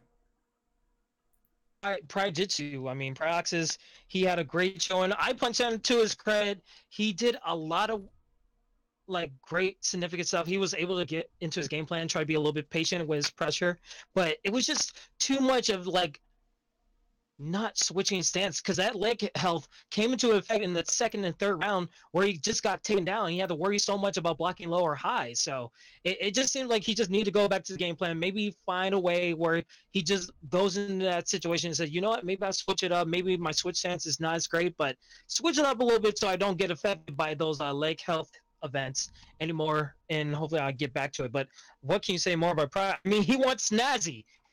He wants Snazzy as his next opponent. Calling him out. He's 2-0. He wants Snazzy. I really want to see that happen. I mean, hell yeah, man. We've got a couple of people sitting 2-0 right now. He's not calling out Cody Dank, I'll tell you that. Those guys have fight before. That's a great stand-up battle right there. But Snazzy, man, that's good. Snazzy sitting number 6 in the world right now. He fought well tonight. It's going to be pretty good. And you know, there were so many good fights. We're gonna run a recap right here. Just some of the highlights of this evening come up on screen while we talk about it, because we had so many good fights, so many new guys showing up tonight, and so many vets been pitted against them. You know, sometimes the new guys won, sometimes the vets won. You know, Mad Dog put on a great fight against the new guy tonight as well, showing him what's what. Beautiful job. So, I mean, any fights of the nights for you, Kings? Any highlights standing out for you? Fighting. For me, it was a Blur. I mean, the first round KO where it was just all a blur. That was absolutely insane because we were just talking nonchalantly, like, oh yeah, this is gonna go wrong. Nope. Just out in the blur, you blink and you miss it. And then again, my fight tonight was Lewis Evolution versus Peyton. I mean, they had a drag out brawl right there. So it was so many good fights. And again, the brand new Mac, Return of the Mac. Oh, yeah. Doing it again. Mac looking great, man. I mean, how many times did Mac defend the belt last season? I think he had maybe the number of title defenses, maybe? On the Xbox side, I mean, we need to go back to our historian to check out that information. But again, brand new Mac putting out a great show. QXLV putting out a great show against Snazzy in the co-main event. I mean, all these fights were amazing. Yeah, man. And we saw some good matchups as well. And Yeshwa's Hammer taking on why can't I remember anyone's names this evening? Right, Dino, that's right, Dino. It was a great matchup there as well. Dino getting the wing, pulling through there.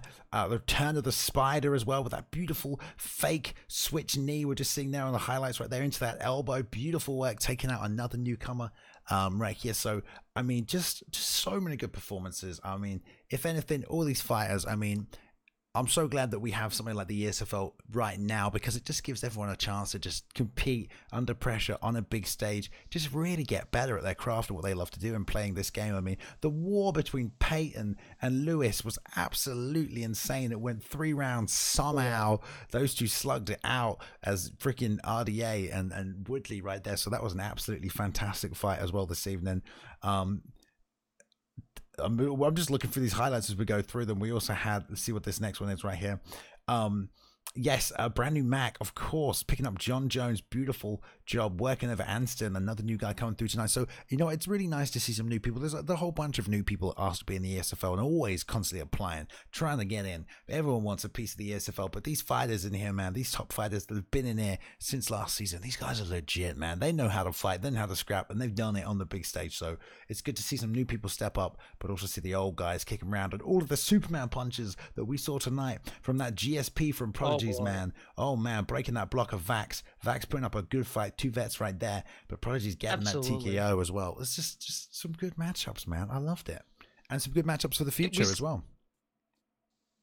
Yeah, I mean, we saw the Superman punch meta. We saw a lot of ground game, like the one where we saw like what 10 15 reversals on the ground game and then 2 suplexes. That was absolutely incredible. And then just like the straight hooks of just like enabling the black gauge by so many opponents. I mean, you could see it.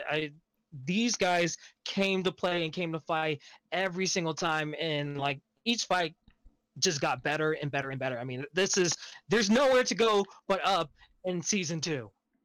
For sure, man. And then we just saw Cody Dank's beautiful little pressure KO right there. He's now 2-0, going to be looking for a top opponent for sure going into the rest of season 2. So, oh yeah. Oh my goodness. Well, Kingsley, thank you very much for joining me tonight. What a wonderful evening it was. ESFL 53 is in the books, guys. 54 next week with PlayStation 4 once again. I mean, I can't wait for next week. I mean, PS4, they're going to show up and show out. I want to thank you, Balin, for letting me join in the commentary booth. It was an honor and privilege to be commentating alongside with you and talking to you guys in the ESFL community here on Twitch and on YouTube. You guys have been an amazing crowd, and I had fun every second of it. Me too, mate. It was a great night. In fact, it really was. Always happy to do them. Thank you guys always tuning in as well. Remember, these are going up on YouTube. If you catch any of this or you want to watch back the previous fights, there are plenty of events there on YouTube as well as you can watch the VOD here on Twitch. But thank you for showing up, guys. Thank you for watching. We hope you enjoyed another night of fights from the best fighters in the world right here under the ESFL banner. Thank you to all the production team and staff. We will be back next week. ESFL 54 PlayStation. Be there, and we'll see you next Sunday.